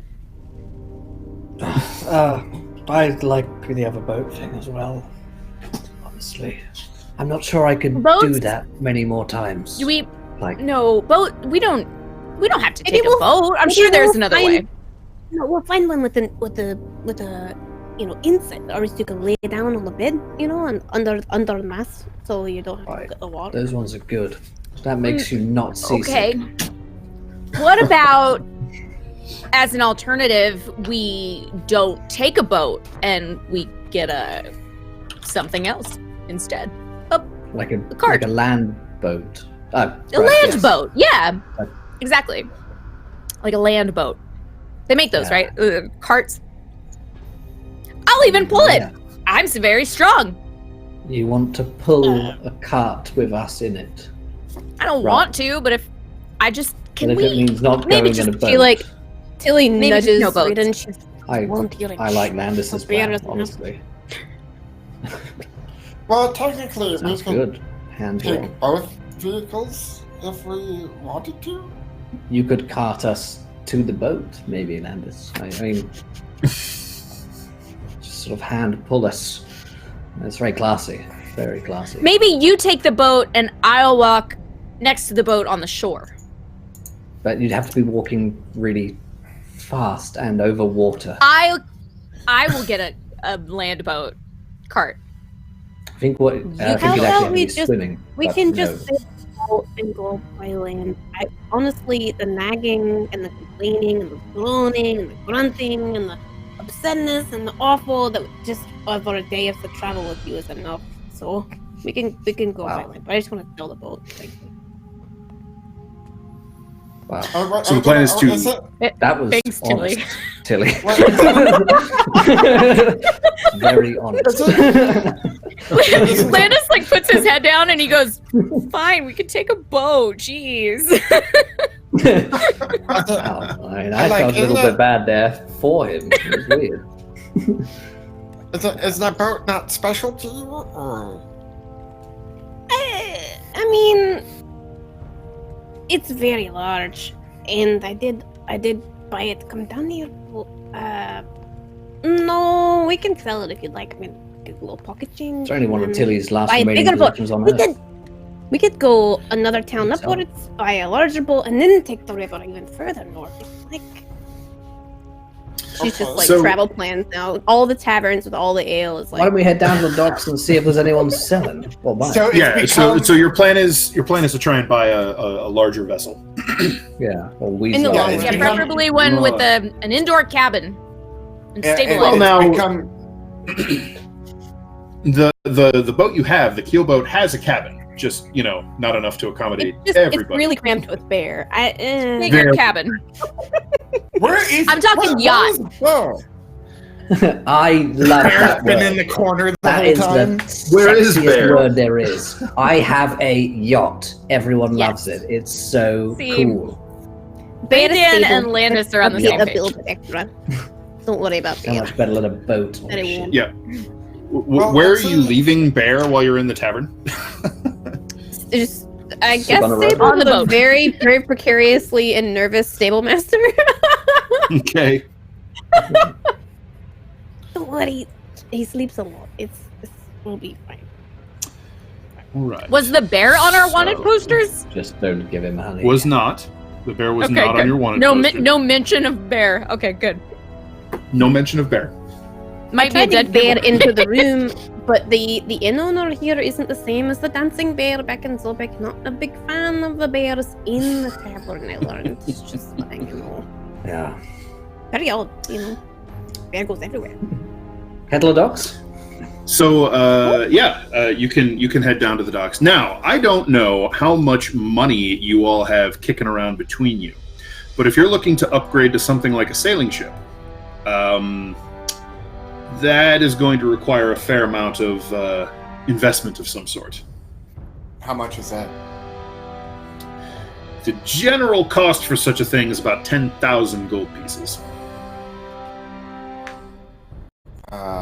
Do they finance? We have those gold ingots. Now, Well, that's just kind of the standard or average. You might Okay, be able to We're gonna- negotiate sell this down. You might be able to get a little bit of a better deal. You can sell your boat to earn a little back, sure.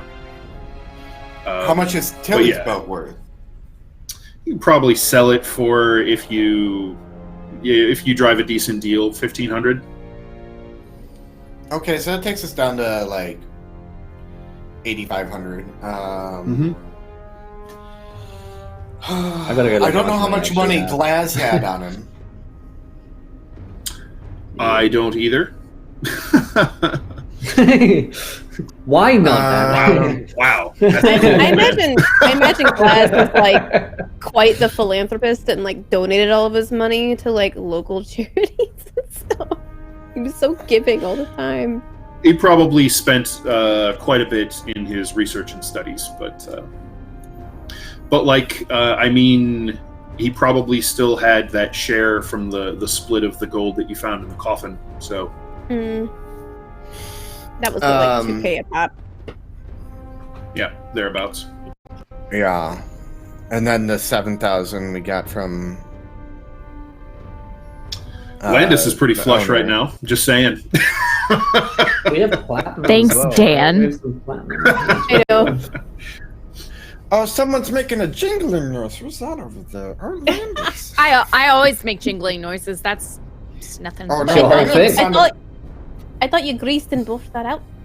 Actually, Oh, technically, right. Edwin has my money. Oh, Tilly. But I mean, you all were there when Landis got paid. There were thousands of gold pieces that changed hands. Well, here's the thing. I mean, they might be worth that amount of money. if But you to buy want it your today own in gold, sleeping quarters, you're gonna have to, or else it's sleeping with me again. I don't know about. If we can get a boat of high enough caliber, meaning a yacht that has quarters that will keep me from moving around too much, I'd be willing to chip in a decent portion. But we can't spend all of our money. We don't know how long we're going to be gone or how we're going to get more. could we maybe just rent a boat? This is why we should buy a land boat. They're cheaper. Rent a yacht. A land boat. Well, okay, there's 5 of There's a us, horse. including 6 of Kaja's crew. So that's 11 people. Yep. Plus Bear, plus Puff Puff. It's Plus awfully Edward. expensive to traffic people, isn't it? I mean, in the sense that we're trying to move them from Oh, one place, okay. and we're not in that Well, line of business. Well, Obviously, I was like, this is not a slave trade. What are you doing? we're still Well, trafficking them. Have you talked to them this morning? Do they have a plan of where they want to go or what they want to be? Oh, I mean, They, they're standing right next to us. Hey. They are. So we could just traffic ourselves. Yeah. Hello, Kaja. Hello. What would you like from life? Hello, Cloak. Uh, She says, so, looking more put together now that she's had a bath and Would you like to live in a hot shitty meal mining and town? slept in a bed. what do you guys want to do? Well, as I said before, as long as we can get safely, away, we can probably make our own way. That's fine. We probably need to get a little bit farther up the road or the river. I don't think we can stay here for very long. If we get a bigger boat, you can come with us. We're not adventurers. I mean, you could be. So she kind of looks at the others, and they look at you, and they're like, they seem dubious.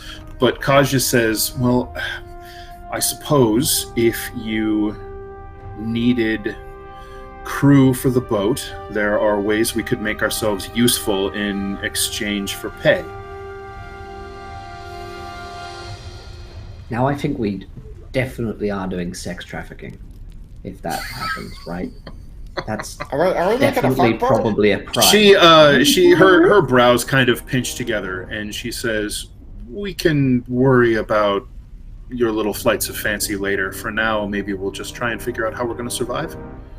I mean, it does take I a mean- lot of hands to sail a larger Sounds boat. good. Let's talk later. Yeah. I mean, if you're Do getting you a larger, want to be on a boat?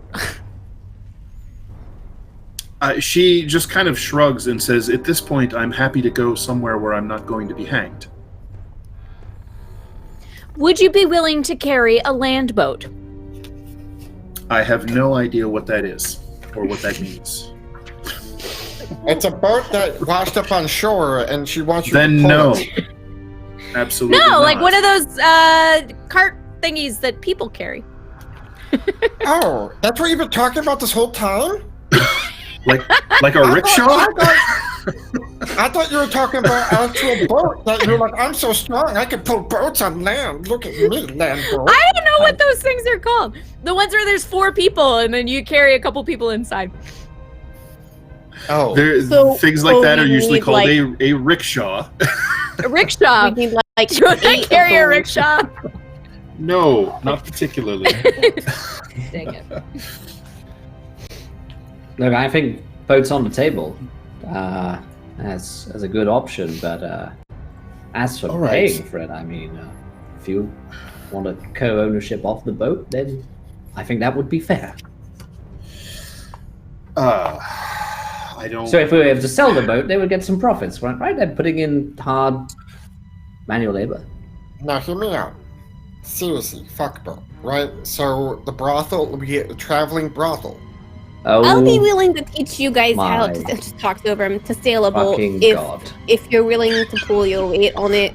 Because it's going to be a large operation to go up. I don't even know the next village we need to check on our maps for. I mean, or how I'm long just the saying. journey is.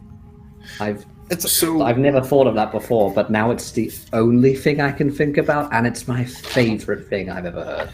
I think okay. Look, this is what I'm saying. We pull in the port, and then we have brothel boat, right? Fuck boat. Sailors Right? on leave. Yeah, and then we go do our thing. They can stay docked, and they make money all the time. That makes us income, and then they can Kaja, have would you to like provide- to continue being a sex worker, or would you like to do something else with your life? Because I feel like Cloak is railroading you into a life you haven't agreed to. I'm just Like I giving said, suggestions. Let's go ahead and figure out how we're going to survive and feed ourselves, and then we can start getting entrepreneurial. But if you're all looking to buy into being ship owners and you're going to need crew, then I have people that need to earn a living. So maybe that can be a way to move forward. Question. Now, Dan, question. Like, are we talking about buying a full-sized ship? Because that's a thing that can be done. Are Yacht. we It sounds doing fancier. a fuck yacht? I mean, yes. as a group, where's our next town to stop, and how long does the travel need to be? If it's another couple of days, then we can go by land. But if it's longer than that, then we need to go by water, and we need to have a big boat to accompany everybody. I So- mean, that more or less depends on where you're trying to get to. You're 'Cause what trying I- if I you're feel trying to like- get. Are there only like Sorry. forts and things on the way up the river, and then ruins? Where's the next town? Yeah, so Yeah, it's I far, mean, huh? Yeah. So what you're sailing through, what you're traveling through right now, are the Iron Crag cantons and the border with the Blood Kingdom. So Mhm. there's a lot of forts, and you'll notice that there aren't any real towns in the Iron Crags because the dwarves of the cantons don't do towns. Those are pretty much all forts or castles and strongholds where they all live. So those are essentially dwarf cities. Obertal, which is just north of you at this point, that is actually an outpost of the Griffin Knights of Zobek. So that's like that's kind of like a frontier. Don't stop That's there. like that's a state police duck roll. station out from So that's Nah, not we're just necessarily where gonna you sail wanna right on by that one. I'll be No, under but your deck. next. We all so- will. We'll just be hiding. The boat is empty. Just bear out front. Pop up in his crow's nest, like looking around. So So, looking at the next place you're likely to stop along the river is going to be Canton Grisal, also known as the Black Canton. It is sort of a outpost against the Blood Kingdom. So they are some hard-bitten dwarves who are basically on the frontier lines where the undead are starting to show up. Okay, 2 questions. Number 1, how long is the journey? And number 2, would I know that since this is pretty much the route we took down? You would know that, yeah, since this is the way you came. How far is it? It's actually a fair way. Let me check here. Using this handy dandy distance measuring tool on the map. Alright, so it is about 130-ish miles by river to Grisal. So, it depends on what you're sailing. If you're sailing your keelboat, Tilly, it's probably going to be a 2 full days of sailing. Okay. So Tilly essentially will explain this to Party, knowing the route that she came in, that the closest city or fort really beyond this, other than us pretty much getting caught, will be the Black Fortress. Wonder for dwarven people there, just grizzled all, get out, great stuff. But it's gonna be a couple of days unless we have breaches. Now, it's much longer trip if you're going overland. And also that 2-ish days, that assumes you're sailing round the clock with different watches, different shifts sailing. So if you have to stop, you never know how much rain on the road. It could be so many more days. How fast is a big sailboat? now, if you guys were to kick all the way up to a full-size sailing ship, then that is different. Then you're probably looking at, if it's like fully crewed, you could be there in a little over a day. So Tilly, really the river minimal time. is really full of minimal. rain. But if Already. you're inside We the get whole all the time, rain. or like a day, just like relax, have massage your feet, or just Massage. Polished Okay. my iron? Okay. Polished my iron, got it. Let's have a serious question. How much money does everyone have? And Or kick how much- RGs. including my current bolt's value, it's about 3,000. So. Okay. Dan, can you check your Twitter? Oh, Lord. Give me a second and I'll tell you. I can't. We could also just, steal one, right? No. No. Or I just would press the have man to- into giving us his boat. Just say, "Oi, mate! If you don't give us this boat at a good discount, then we'll, Secret messages between Birdie and the DM. I mean, Secret None of your messages. business. Tilly nudges over at Landis. He looks like a good haggler. He does, so I'm sure we can get a discount. I mean, look at him. He's seen those I'm pretty jewels. good at How much haggling. he got paid. He'll be And whoever it is, super I'd probably motivated. just sleep with them as well and get us an extra discount. Yeah, I don't mind. I mean, the better the boat, the quicker the matter. travel. Winks at Doesn't matter who it Landis. is.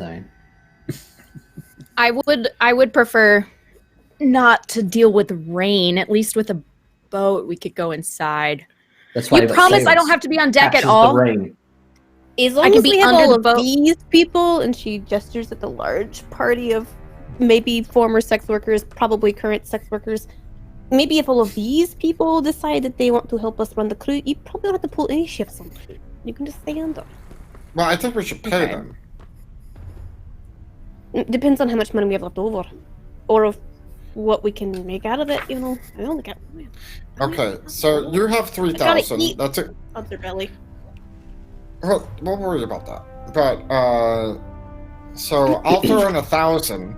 I spent a lot of money on, a lot of things for, How much money did you spend on those things? on the people, probably a good 400 gold. I think you had way more than 400 gold. I did, but then I spent my money on Dan. Oh, we got that spider, and then Yes, there was a lot of gold spent on the clockwork spider. yeah. So I I'd be willing to invest 2,000 gold pieces. So if you're willing to invest less than then you have to pull longer shifts on the crew. That's all I'm saying. When I say I'm willing to invest 2,000 gold pieces, I mean I own 2,010 gold pieces. Yeah, like I only have 400 gold left over after that. Well, like 4,500 gold. And so my plan was to like work on like giving them money and then supplying the ship. Well, at this rate, we only have about 6,000 gold. That's not really enough. Maybe we could for buy a really boat. shitty big boat, like an old hunk of junk, but it's still big. What about Landis? Edwin large is hiding in the people- rafters, and I haven't had a chance to count my gold. I could give you a ballpark figure, but I'm not 100% certain. I Ballpark light me. the lantern of revealing and shine it up in the rafters to find Edwin. All right. Okay. I mean, I think I know. You pull out But Dan has the to again. I would have to rewatch the first time you Yeah. talked to Greymark and when he contracted you, because that would be that didn't get Well, written down apparently. So No, I mean, so I know that you said he gave me $500 or 500 gold for the retainer, and Right. I got that. And then when he came back, you said he threw 4 times. I think you said 4 times that amount down in gold. So I think that's like 2,500, right? Or is my math crazy? I would have to go back and double check. I actually think it was more than that he paid you for, Oh, okay. for completion of your contract. I won't but argue with that then. I'll have to. I do know that I have check it. diamonds and gems worth 500. You do. You do. Until you look at All right. Rowan. Do we know how much Rowan's gold is? Do we know if she would want to even volunteer any money? I have no idea. That we would have to probably get some buy-in. So I go in the bag of holding and I pull out Glass's bag and I look for. So his you gold. pulled out. You pulled out the Heart of Flame and activated it, right? So this azure light spills out from this black iron lantern when you open the hoods. And Landis, I think this might be the first time you've seen this thing. So in this black wrought iron lantern, kind of a little dangerous, but also kind of beautiful looking. It's very strange. Inside is this pure sapphire flame. And the way it burns, you can see that it's not actually burning the wick or anything inside there. It's just kind of sitting on this little iron cup or brazier inside the lantern itself. And it looks almost liquid. It's very strange looking. And so Cloak whispers something, and this piercing blue light shines out throughout the common room of the inn. This draws several murmurs of surprise, and you can hear voices raising as people kind of look around and see what the hell's going on. And Does he's it look staring like up into the the one- rafters. Does it look like the one I threw off the cart in the first episode of the season, or is it does completely different? not. No, completely different. Completely different. You probably would have noticed it on Glaz's pack when you guys recovered that stuff from the library. Oh, It was kind of I held it before. hanging It just on wasn't on. Yeah, you've never seen it ignited or opened or whatever. Right. All right, so as this bright, piercing blue light flares out into the room, Cloak is looking up into the rafters, and the light, as it falls across Edwin, he becomes visible. So there's this imp who's kind of gnawing on like a turkey leg up in the rafters, kind of just like looks down like somebody lit a weird lantern, crazy, and then goes back to eating. Edwin, What? what's you? So She had- you call out to Edwin.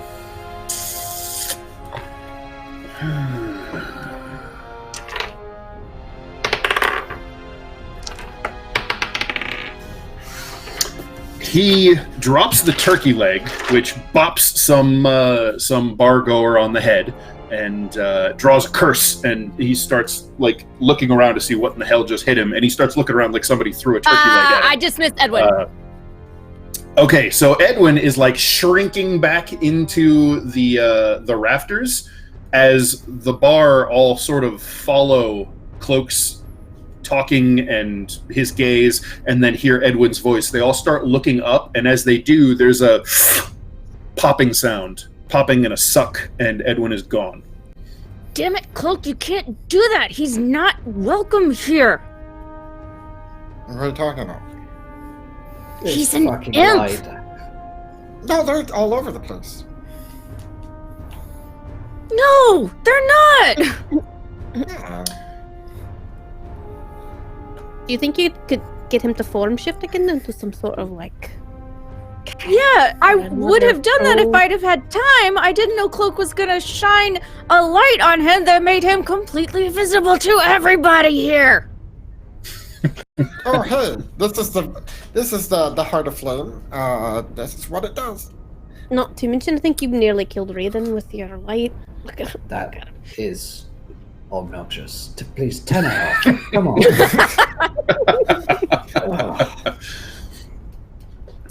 So there is quite a bit of attention on Cloak and your table now, and you can hear a lot of murmuring amongst the morning crew.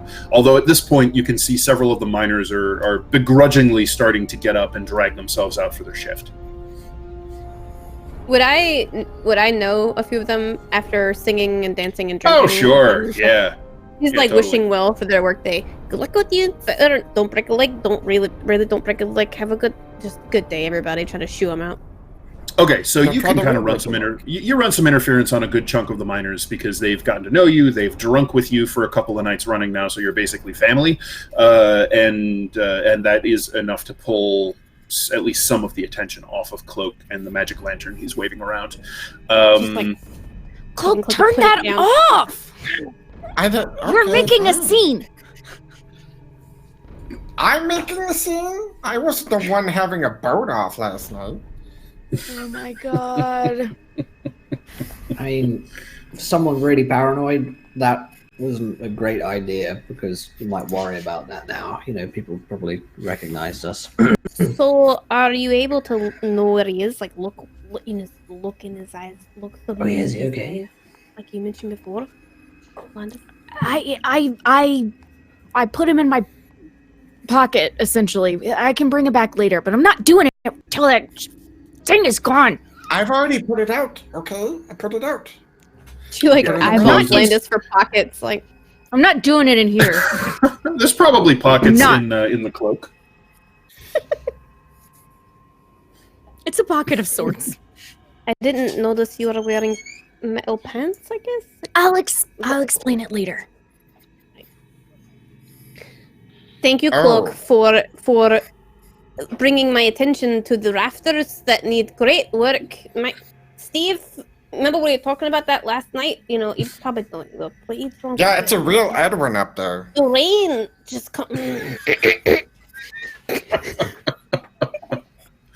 Must have been a bird that just carried a bone up there and dropped it. It was weird. I don't, why would you It was just a vulture, say I swear to Edwin? God. That's so strange. I am real gonna Edwin. murder you in your sleep, you fucking little gnome. Look at Tink. I dare you to try.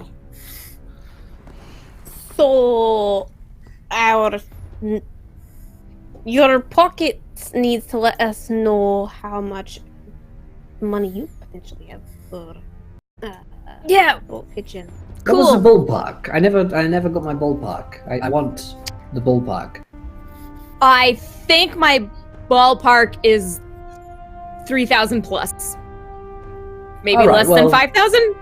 That's a good Let's ballpark. say- Let's say Okay. free. Let's imagine it's free for now, and maybe if it's more, then it's your money. Where does 3 that to put us? 5,000. 9? Brings us 9 to 10? 9. Yeah, I Which might be doable with a deal of some kind. we could get one. I mean, if we're only sailing for a day or so, we don't have to have the most pristine new one. Maybe we have one that somebody has run a bit ragged. Wait, Like, only what sailing else? for a day or so? Are you talking like buying a boat for until you get to the next place and then just dumping it? No, I was trying to.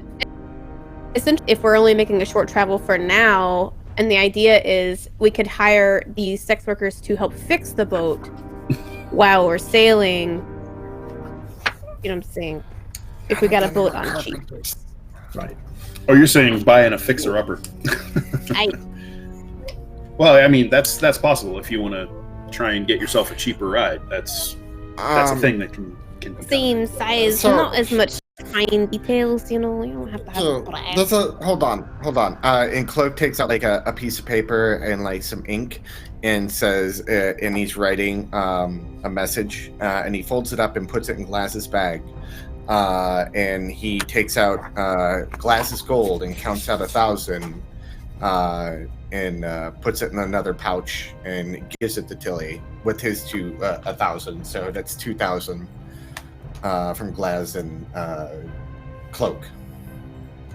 Okay. So that should take us all the way to 10. I should just stare at Raiden. Oh. I mean, up front. Do you want to go with me to go buy a boat? Are you a good haggler? I'd like or- to see it. Yeah, I'd like to. I mean, I just want to make sure there's enough. I'm sort of room for I'm my- actually really good at people seeing my point of view, so maybe I can help. Well, we can go together. I'm sure Edwin is I've sweating in never that seen pocket a right point of now, so we could probably go outside with some. Where's the shade. pocket? Like, did Edwin go up your butt? Yes, Cloak. That's what happened. That's hot.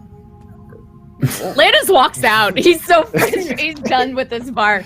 He walks outside. Tilly will pay for her meal, tip the barkeep, and follow out. I mean, I would run outside too to Right. get Edwin out of my butt.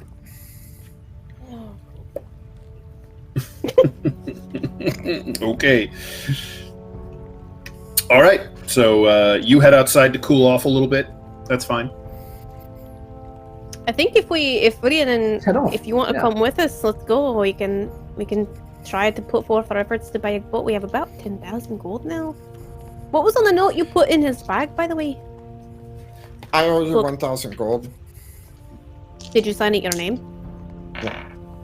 Oh, I didn't want it to be an anonymous note. I don't want to steal from Glass, and I said, I'll pay you back when I can. Done that before.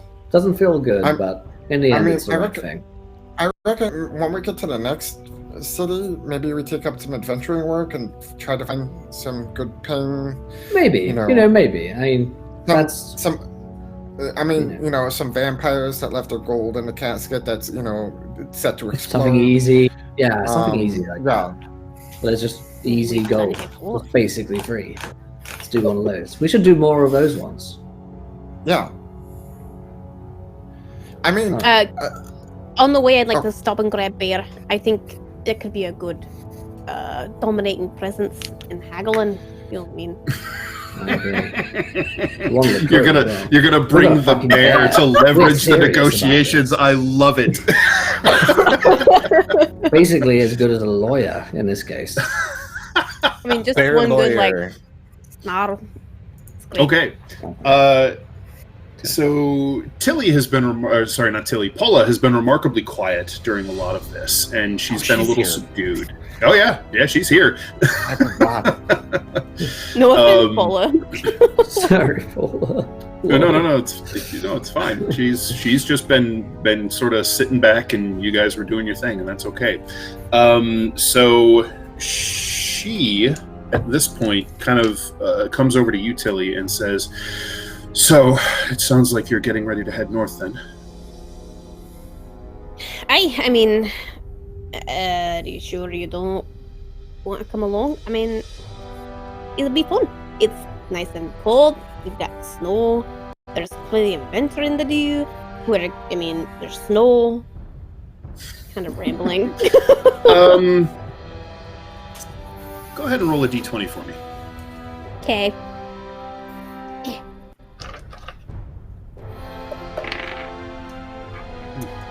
for? Well, Clearly, I really want her to go. I mean, so yeah, tell me about this. Does Tilly really want Paula to come along? Tilly is the adventuring type, and as good as the relationship has been, she is feeling a little cramped. So, being polite, she's inviting, but she knows she's got a lot of business to take care of. So, like, is Tilly more looking for an out? Kind of. I mean, I think Paula's been a great help for us, but at this point, if from the beginning Tilly has taken a sidestep for like helping plan, but now that Tilly's feeling like the weight and the pressure of helping plan this like larger thing, including another person, is a lot, especially when her feelings haven't carried as long as potentially Paula's has. Who hasn't? Sure. But she thinks Paula's feelings has carried. Okay. Clearly, I mean, why would Paula not want to let this go?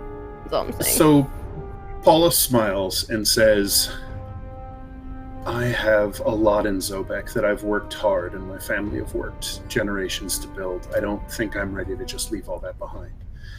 But these issues with you and your friends, with the authorities there, I feel like they'll blow over eventually.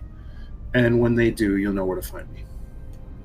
Sure, I'll be glad to write and tell you all about everything. I'll send Baldwin to check on you. You know, you've been a great help. Why would I want to let you go? I mean, whew. So she smiles and says, well, your friends are waiting for you, and I need to see if I can hop a caravan back south to Zobek. Take care of yourself, Tilly. Wait, they have caravans? Why can't we take a caravan? It's just shoved. Landis like breaks into frame.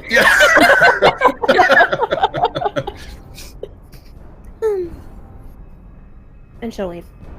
Right. Be safe travels. Let me know when you've made it. I mean, you won't know where it's. I don't. We don't. Yeah, she can't text you when she gets there safe. All right, just send a raven Paula, in the wind. You'll find us somewhere. Send a raven somewhere. It'll find us. Paula. I'd ask Tilly whether or not Paula was coming with us. I guess. If so, if I knew she was going, I'd go and give her a pat on the back or something. Yeah. You can see that she's packing up to leave. Oh. She's got like work to do. And yeah. No. I did. You know, I chopped my one whenever we were. I bought him a house. I think I still own a house. I don't know what you're talking about. She's got a lot of work. It's very, very important. I mean, you've seen this armor. It's great. I mean, Paula, darling, it's been a pleasure. It really has. Ever since you did that thing for us, back in the city with my armor, and it was just great. And we thought you were dead, and then you were there. And then you were, you were with Till. I mean, Tilly was there, as was everyone else. She kind of claps you on the shoulder and offers you her hand. It's been a pleasure, Riordan. I'm sure I'll see you lot again. Something tells me that one day I'll bug you again for something. So thanks for putting up with us. You take her hand. She shakes your hand with a powerful grip. She doesn't do that asshole bone crusher handshake thing, right. But she is strong. And your knuckle pops a little bit, just a little bit.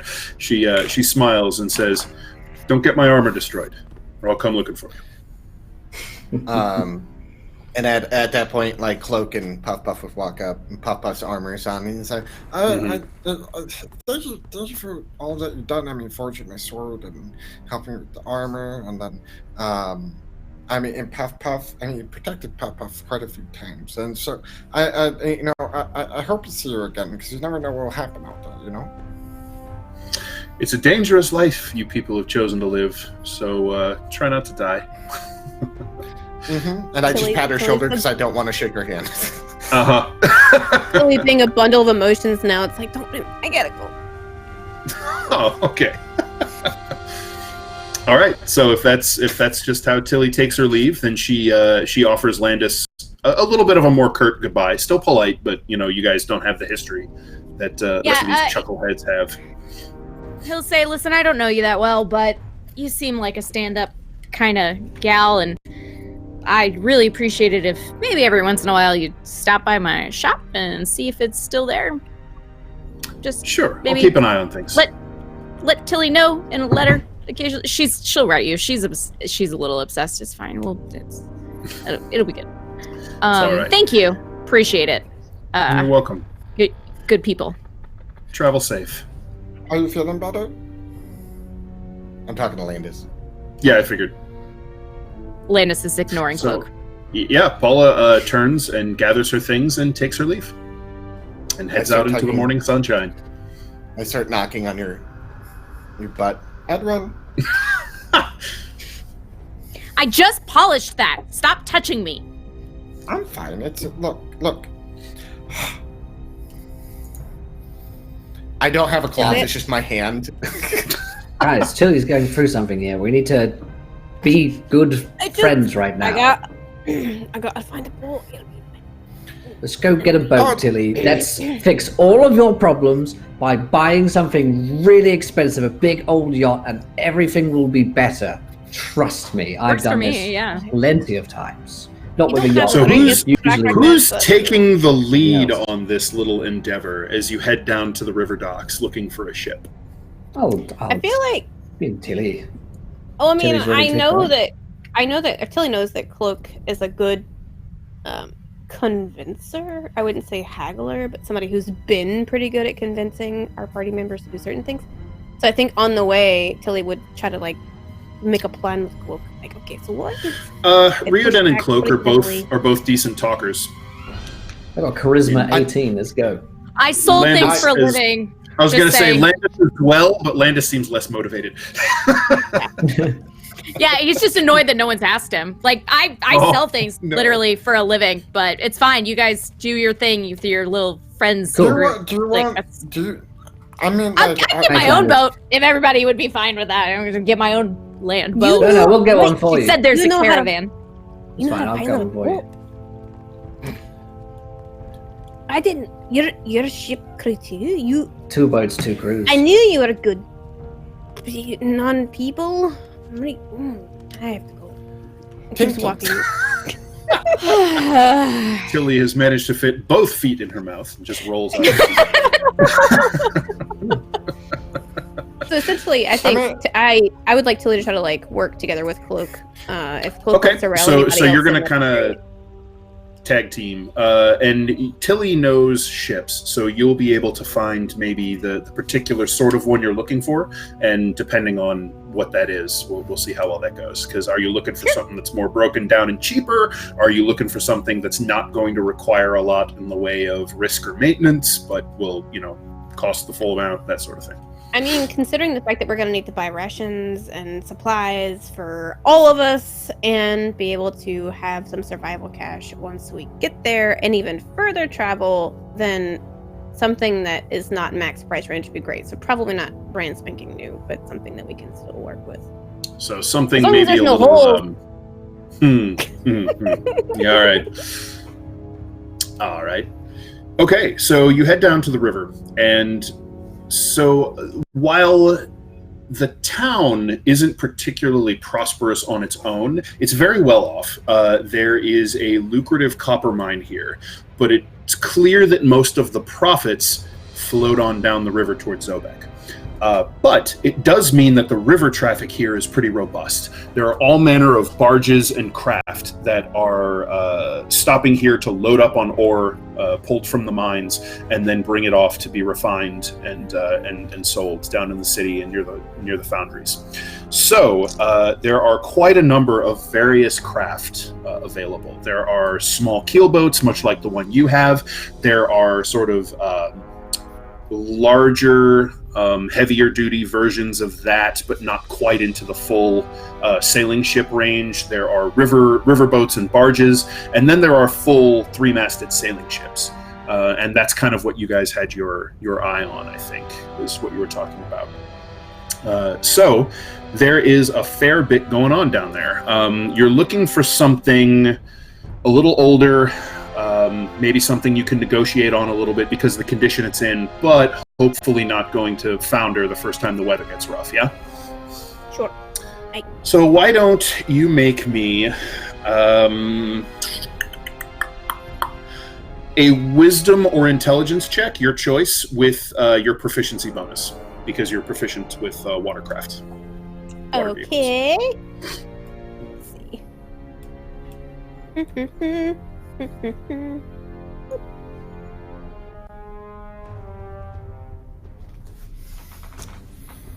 Oh, sorry. Excuse me.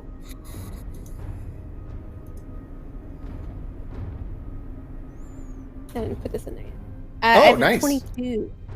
22. Nice. Okay. Mm-hmm. All right. So you find basically exactly what you're looking for. Something that has a fair number of nautical miles under its hull, a good number of years on it, with maybe some owners who didn't really have what it took to keep it in the best shape. But something that seems like it's been well taken care of, but whoever is in charge of it is getting on in years, or is not able to keep up with with the ship's needs anymore. So that might be the sort of the perfect place that you're looking to try and get a little leverage. So you spend some time and you ask around about who is the owner or captain of that ship. Which the ship, by the way, I rolled this from the ship names table in Ghosts of Saltmarsh, and we are going with it because it is the Sinful Princess. It is. I see the name. destiny. I want that one. Please. Someone, can we get that one, please? Can we? We'll take it home. At this Hey. point, We keep it. Tilly's talking about haggling with cloaking, and it's like, yeah, okay, yeah. And then it kind of like, as she explains it, kind of falls back and looks at Landis, and he's like, how do you haggle? Good question. She'll nudge Landis. I mean, Just I can give you a little pep talk on this if you want, Landis. Like a little quick run through, walk through. Oh, I'm Did sorry. we What find- now? You wanted my help? Is that what I heard? No. We're just wondering if you knew what haggling was. I think wasn't that what Yeah, Kirk was I saying? do. Well, like, Okay, I good. would I think he's haggle gonna with try and the do something. squirrel with like giving him. It'll be really interesting. Yeah. Did we find the person who owns the sinful princess? I want to meet I'm- that person and marry them. Probably can so. I mean, look, the boat. This is like all the deities right now are just really screaming to the idea of fuck boat. You know, traveling brothel boat, sinful princess. it's a I'm sign. it might be fate. Okay, here's what we can. Well, let's just, and she'll ask the next like dock worker essentially.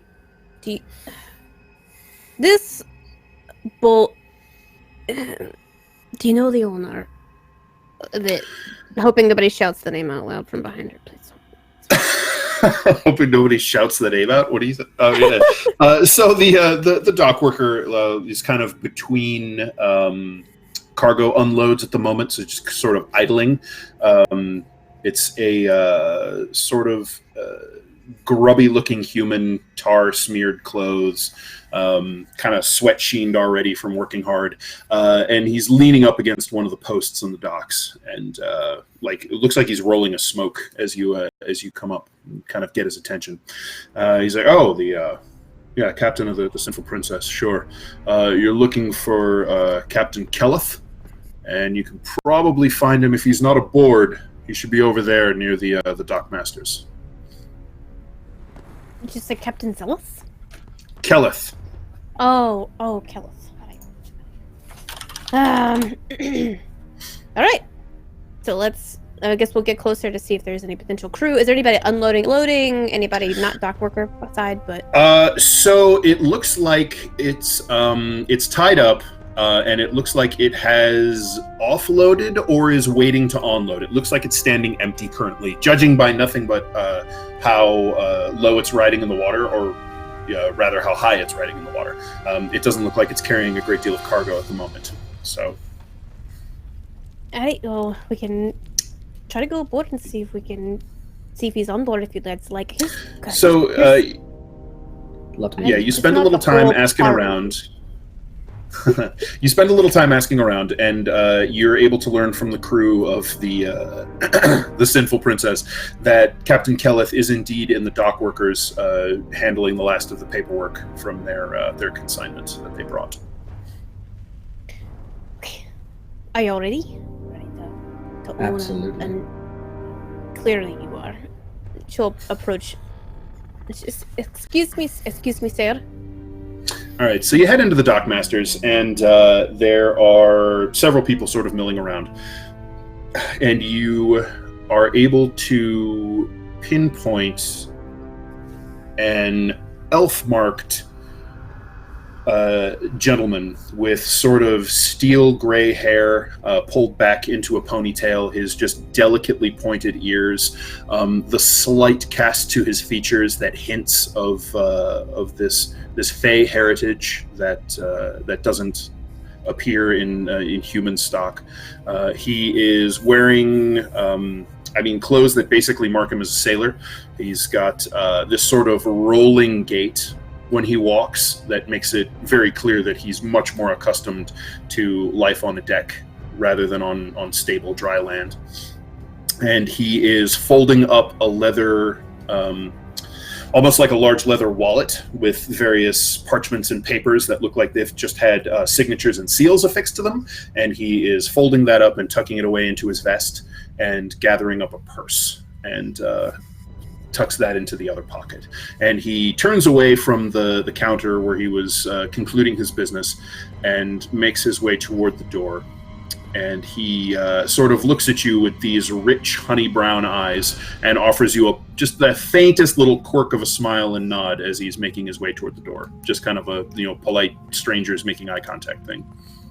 She'll kind of step forward a little bit. Excuse me, sir. Are you the captain of the Sinful Princess? He stops, tilts his head, and says, "Hi, that's me. I'm Captain Kelleth. How might I help you?" Is Landis next to me? Are you Landis next to me?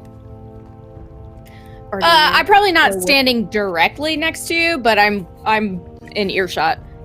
He's like back a little over to the side, sulking against the door frame. Yeah, waiting to hear someone be like, "Wow, we could really use Landis's help right now." And but for now, he's letting you do your thing. Whatever, you can handle it all day long if you want. Tilly leans forward and she's like, "So I'm working for a particular individual. You'll notice them. Don't make eye contact. I had a very, very rough morning. And we happen to be in the market for a boat. They happen to notice your boat. Pretty good shape. Has some about it, but we're interested in talking to you about if you're willing to sell it to us." We, as in not him. Don't approach him, because so he sort of blinks a little bit surprised at being approached kind of out of the blue like this. He says, I suppose I'd be willing to discuss it, but you don't want me to talk to the fellow who's interested. I know, and she motions over to Cloak. The little one is in charge of the financial affairs along with me, and we would be willing to buy you a pint and talk about the price of the boat. Just to know that, look, and she points out how shiny Landis is and how adorned he is. Landis, he's preening himself always, Okay, so are you kind of dressed down still, or are you, wearing jewels and all that good stuff? Oh, you've gone mute. Cannot hear you. No. I thought I was muted, and so I unmuted myself, which meant I really muted myself, and then it was a big mess. Yep. But anyways, Landis is wearing his hat because he really likes it, but he doesn't have the cloak on. Tilted at a jaunty angle, yeah. Exactly. And he's not wearing the cloak, though, and he's not wearing a ton of jewelry or anything like that, but he still does have all, the inlay and the little inset diamonds and stuff like that, so. Right. Got He's it. looking pretty fly. So Captain Kelleth is a little bit... just go ahead and make me a charisma persuasion check, Landis, just to see how well you come across. Kind of first impression sort of thing. Okay. Ooh, 21. Damn. Okay. So Kelleth blinks and is a little taken aback for a moment, and he says, certainly, all right. A drink sounds good. Why don't we go share a pint and discuss your proposition? Hey, if you I'm don't gonna mind, stay I'm here. gonna step back and Guys, go on. let my boss know about our meeting. If you would like to meet us at the tavern, we'll be right there. Of course. I'll find us a table. Thank you, sir. So She he goes over and, he sort of... pushes it over. Now you told him to don't make eye contact, ignore Landis, or Yeah, just essentially don't bother. Landis. don't bother. Clear. All right. So he offers just Yeah. a little bit of a polite nod as he passes by, but doesn't otherwise get in your business. And he slips out onto the docks and walks away. So you have your time to discuss strategy or whatever it is you want to do. At this point, Cloak is like, I have no idea what's going on. Till he shuffles over to Landis. Okay, so here's my plan. You're my boss, and you're very well off, and we need to buy a boat for you, for optimum room space for you, for perfect bedding, perfect room. But we have to All convince this him sounds that right. it's kind of a bit of shoddiness, so it's not as good, and we can get a discount on the boat. I told him not to talk to you because you're well-to-do, but you're a little in a bad mood today, and I told him that Cloak was in charge of finances, but chime in at any moment and let him know how you really feel about your boat. You're in charge. I have the Sounds money. like I'm in charge, but I feel like I'm not. Doesn't feel that way to me either. But I'm gonna I sit think I here, can still take a smell look the booze around, on your little breath, inspection Reardon. below decks. So you guys go ahead with your haggling, and I'll catch you here or wherever, somewhere. So Riordan, did you say you're going to try and check out the ship? Yeah, I'm just gonna take a look around, really. Okay. Interesting. All right. That's what I So tell you're them. just oh, okay. Got it. You're just not going to deal with the business side of things. When I bring Something. Edwin back, is he in the same state he was when he left? So he was invisible technically. Would he come back invisible, or does he come back normal? Sure. He'll come back as he was. Then I'll call him back on my shoulder. All right. Invisibly. There's and this faint whiff of brimstone, and you feel his weight settle onto your shoulder, and his voice floats across your mind. Well, that was Perfect. interesting. Everything okay, boss? I kind of left in a hurry. Yeah. In my head, I'm saying, yeah, you did. I'm sorry. I had to do that. The stupid. No, it's fine. shine The light gnome on you rumbled and me with his lantern. Yeah. Yeah, exactly. So I need you to do me a favor real quick. All right. Well, stick with me for a second, or us, and then when we get to this boat thing that we're going to, I want you to do a once-over, try to find me some, I don't know, see if it's broken. Tell me if there's broken. I mean, tell me if there's a hole somewhere, or mold on the bottom. It's got clams stuck to it. We've got to give it a real barnacle brush and Clams stuck to it.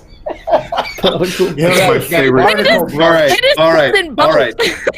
For all of that, How Birdie, appropriate you get that the- inspiration. Simple princess with Thank a you. attached to There's it. clams all over it. We're trying desperately to Starfish speak everywhere. both and failing. Lobsters on deck. It's just All right, so you can head your way up towards the tavern. Edwin flutters off, and he's like, I don't really know anything about boats, but I'll see if I can figure out if anything obvious is wrong with it. It's just, I don't... I'll look for holes or something. I don't know. yeah, we're just looking for some leverage, I guess. Okay. Oh, that's So, what Rian and, can go do. He can go inspect down below for any anything that might be broken down there. Could be some holes in the ship that we hadn't noticed on our first look around. You know what I'm saying? Yeah. My thought was just that you can't get down. Pick up an axe and head water.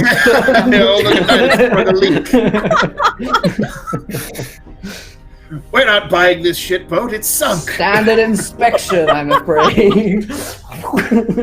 Fantastic. All right, so what is it you're going to be doing while they're going off to negotiate? Are you actually checking the boat out, or are you just... Well, I mean, I might go and cause a little bit of damage, to be honest, now he thinks about it, to try and get him a better price.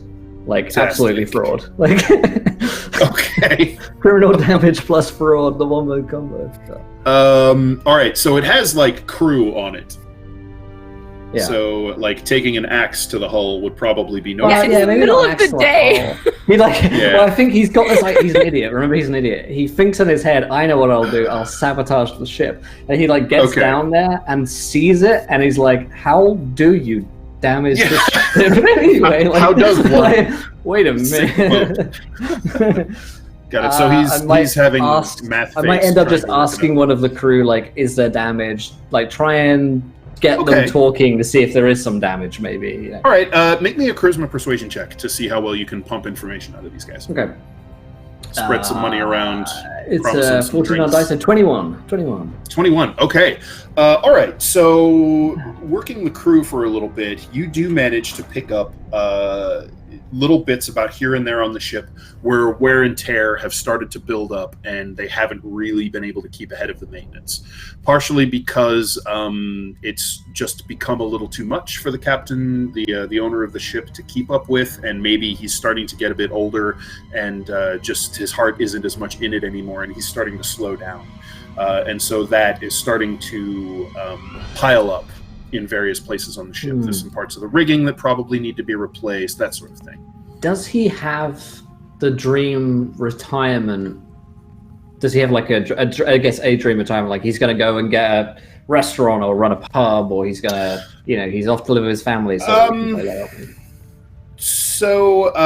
you're trying to figure out a little bit about the captain himself. You know that he's from the Grand Duchy of Dornig originally, but left under circumstances that were never fully disclosed, at least not to these members of the crew that you're talking to. But, all right, so you got a 21. What you're able to pick up is that he may not be looking to get out of the ship business completely. He may just be looking for someone else to take over, because he has a deep and abiding love of the water, the sea, the rivers, whatever, of sailing and being on the water. He loves being a sailor. He is not as in love with being the person responsible for keeping everything going on it. If somebody else was handling that, he could handle the sailing part, he would be very happy.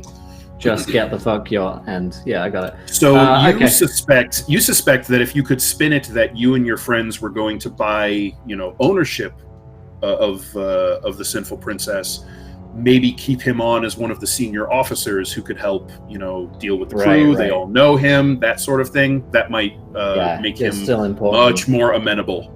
Yeah. Okay, I will. Once I have that information, I'll go and find them to try and slip that one into a conversation somehow. Pass a note. I'll write on a note, pass it to him. All right. As you guys kind of huddle up, make your plan, Ryoden catches up with you before you head in to go and sit down with Keleth, and relays that he's looking to get out of the responsibility of being a ship owner, focusing on just being a sailor, and that he might be useful to keep around as one of the senior officers, if not, say, first mate or something along those lines, to kind of handle all of those crew-like details and the actual sailing stuff, and then you people be the ones with the money who handle things like maintenance and repairs. Then that might catch his interest.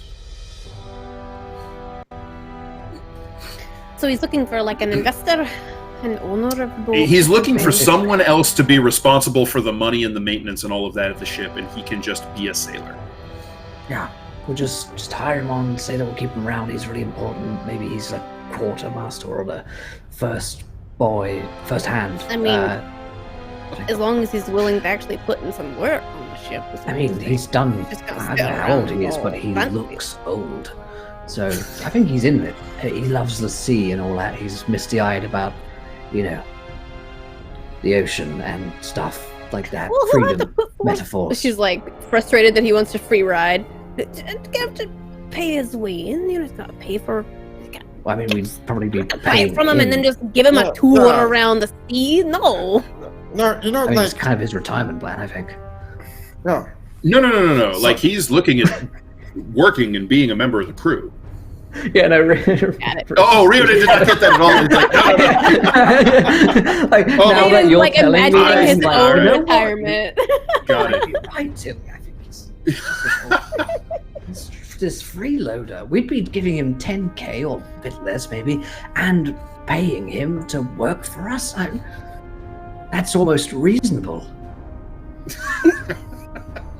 I don't like it. I don't like haggling. I'm Well, still you're not really sure good what at- it is. If this works out, I get to be the boss, right? Because we have to keep it. We'd already told Oh him that my. I was in charge. God, everyone's the boss. That's Yes, I But guess he'll you'd be still be a freeholder, boss. And Maybe he both is just be like, bosses. no, God, no, what did I get myself into? I'm not sure. I'm not sure I want a boss. If I'm Excuse me. honest. I mean, I do have the most business experience of any of us. I feel like I should probably be in charge. I'm just saying. I mean, Okay, so up until how do we recently, I turn don't know this if you knew into what a haggling sailing was. brothel? so anyone asked if I Equal knew. investment. Cloak, let's just get the first thing first and get the boat in our ownership, and then we'll Oh, talk I was about asking what business we run. questions. That is a good I business don't think we question. want to approach Probably. the gentle owner of this boat and say, "Hey, we want to buy your boat," and then Oh, we no. want to turn it into a fuck ship. Like, I don't think I that's was something you want to asking- hear. I was He named- asking he named it. Landis, okay? Presumably. Well, I mean, The if fir- that's we're- what Landis wants to sell for her business, then I don't know. I mean, if, I mean, his if business. you're really interested in that, we can maybe set up some time later. You can talk to my secretary, and we can discuss some finer details and what kind What of the cut. fuck I'll is a receive, but, secretary? Exactly. That's how much experience I have that you Do they don't. haggle? Are they the ones that haggle? What is a Sometimes. haggle? Is Wait, it a are food? they... Are they secret people named Terry? No. Secret Terry. Oh, wee little gnome. So precious. It's one of those big words. One of those big ones. So, All Did right. you So see any- who is going to be any- talking to Keleth?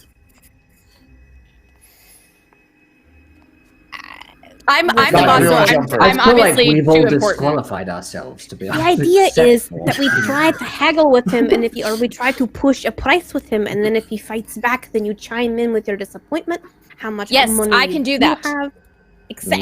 Mm. So I'm not counting you out of the fight. I'm just trying to say that you help us when it becomes hard enough to fight him on how much money he wants for the ship. Oh, I'm very good at being disappointed. I can make that happen.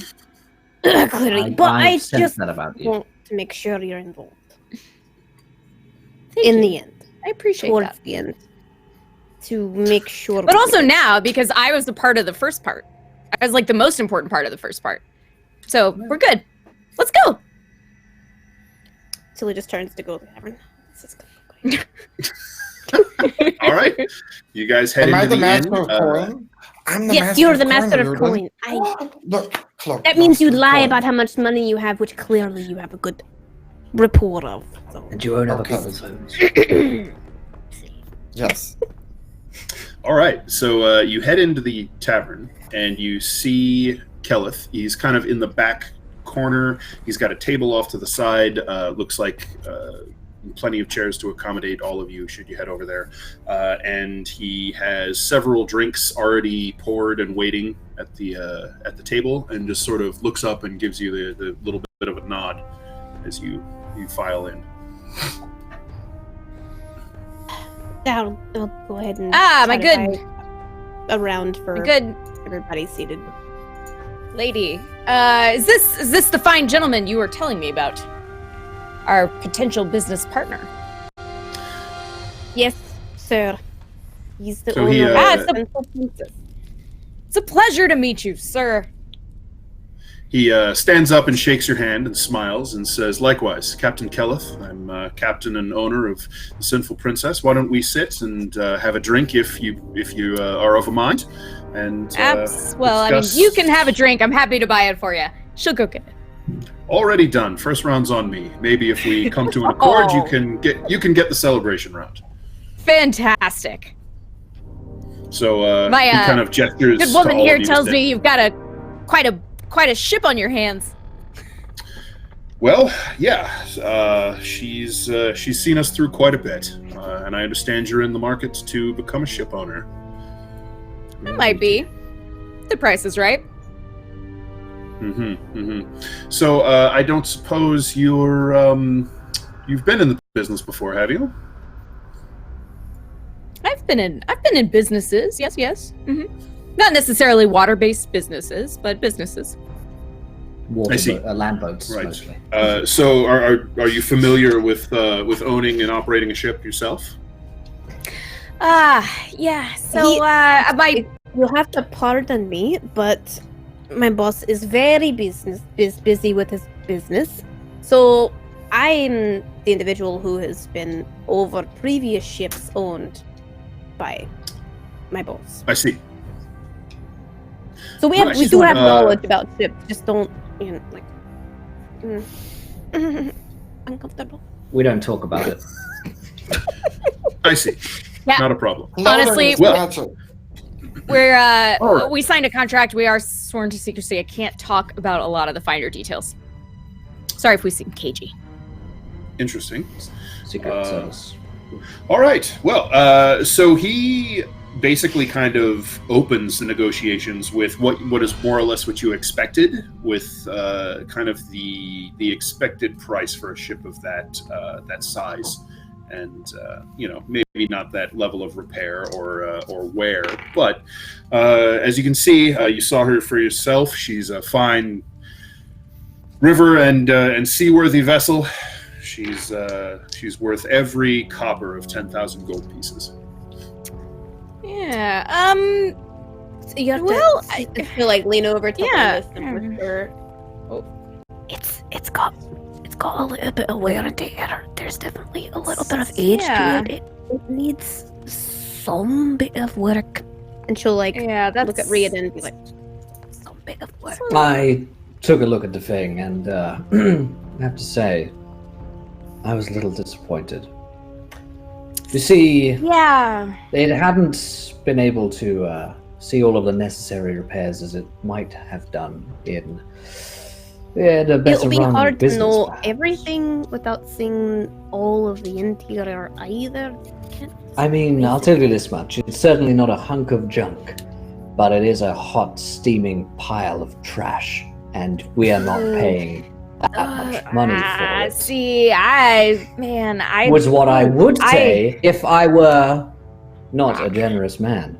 Because you, my friend, are clearly one of the finest sailors that this part of the ocean has seen. No doubt you yourself have served on many vessels, and you know how to keep it tight. So well done. It could have done with a bit more money thrown at it, I suppose, but, I mean, times are hard, and despite its my outward appearance, very pretty well good. trusted colleague here is trying to say is that it's a pretty Am I- nice boat, Pretty but nice, but not... it seems like that price might be a Seems little high like based that on the number price of might be a little repairs bit that high are based on the required. number.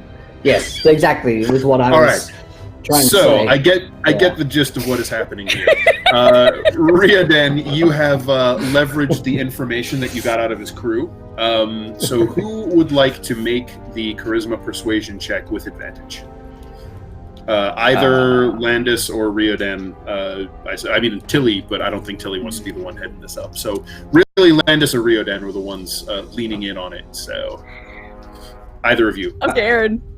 I got a +7 statistically with Then you do it. Okay. Alrighty.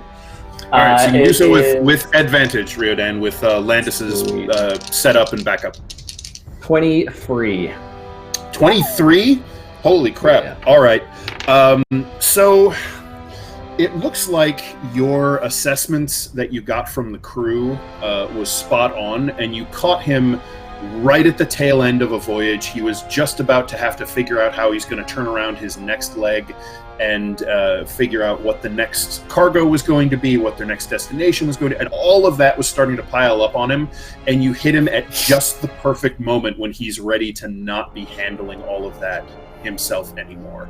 And so you're able to talk him down to 7,000. It seems like a fail. Whatever it is. Did I check in with Edwin really quick, and did he find anything Right. So interesting? Edwin gets back to you with basically confirms a lot of what Ryodan said. It's seaworthy, but there are some things that are going to need to be repaired, certainly as a little bit of time goes on, and if you hit any rough weather, if you're caught in a storm, you may have some issues. But no massive holes in the bottom. no, it's not. I mean, he's like, well, there's in the very bottom there's some water, but it doesn't look like it's getting higher, so I don't think it's sinking. Okay. Interesting. Edwin has no idea what a bilge is, so. Neither does Landis. Yes, I know. You're like, ooh, water in the boat. That doesn't sound good. Yeah. Oh, he's gonna say, you know what? Listen, let me have just. Do you mind if I take just one moment with my advisors to discuss this potential arrangement? Of course. I'll allow you the table if you'll excuse me. Just call me when you're ready. He takes his drink and heads to the bar. Excellent. All right, guys. I don't understand boats, but Edwin said there's water in the bottom of it. That's bad, right? No, it's normal. It's to keep the boat at a level with the water, so it doesn't essentially float in. So it's good. It's good that there's water. As long as it's not rising. Cool. Did he say it was rising, or did he say it was? No, he said it's a staying put. Then okay, That should sounds like a boat so thing, that Tilly's. item number 2. So we got him to 7. Now, do you think that if we invited him to be first mate, we could get him to 5 or like 6? We'd have to probably convince him at the fact of how much his wages and food and cost would be for him to stay on the boat. And he's work. an older guy, 5 years. I mean, something like that, or at least a couple of years maybe. And we'll say we'll give you at least for sure a guaranteed couple of years because we've got the cash. We don't have to pay him much. I mean, we're talking gold pieces per week, right? I mean, at most. I mean, if you're willing to cut it out of your brothel stops in different towns plus in Norway, any plunder while he's pirating out there, whatever it is. To just to give you all, any of you who are actually business and wage minded, an idea, a skilled laborer earns 2 gold pieces a day, I believe. So, like, I mean, if we can get him down to like 5 or 6, we'll have money left over to pay him. Exactly. I mean, it would be a great pay for him. He would have plenty of money to spend at different. Make him sound important. Regular leave in case he No, needs to see his family. you'll have I don't to- know what Yeah. to do. Cloak, you'll have to begrudgingly it's a little see, but I mean, you know what I'm saying? Like, since you're our master of coin, you're a master. Okay. of coin. Yeah. Okay, gotta master so it. channel my inner Landis. Okay. So I Cloak, we'll stop have to doing talk. that. Cloak, don't knock my butt. Cloak. Okay. That sounds right. It's pretty good. But I like Landis's impression of you more. Huh. Let me hear it. It's actually Still not very talking to you. offensive. I wouldn't be comfortable with you hearing it, actually, Cloak. Oh. Wait, you guys make fun of me behind my back? What? No. You do know Just- that Riordan makes fun of everybody behind the back. I mean, Right. it's I how think he he makes keeps fun the of whole himself company. behind his It's a back. two-way street. Exactly. And we Like, all there's know Dark plenty about Riordan. It's a So can't way is of life, somebody my friend. going to call Can't way of Kenneth life. back over? I do. Good Yes. sir. All right. Get him in there. So he returns, settles down, and says, "Yes, you've had time to discuss it with your people. What do you Yeah. think?" So I will tell you this is a very intriguing offer, but I'm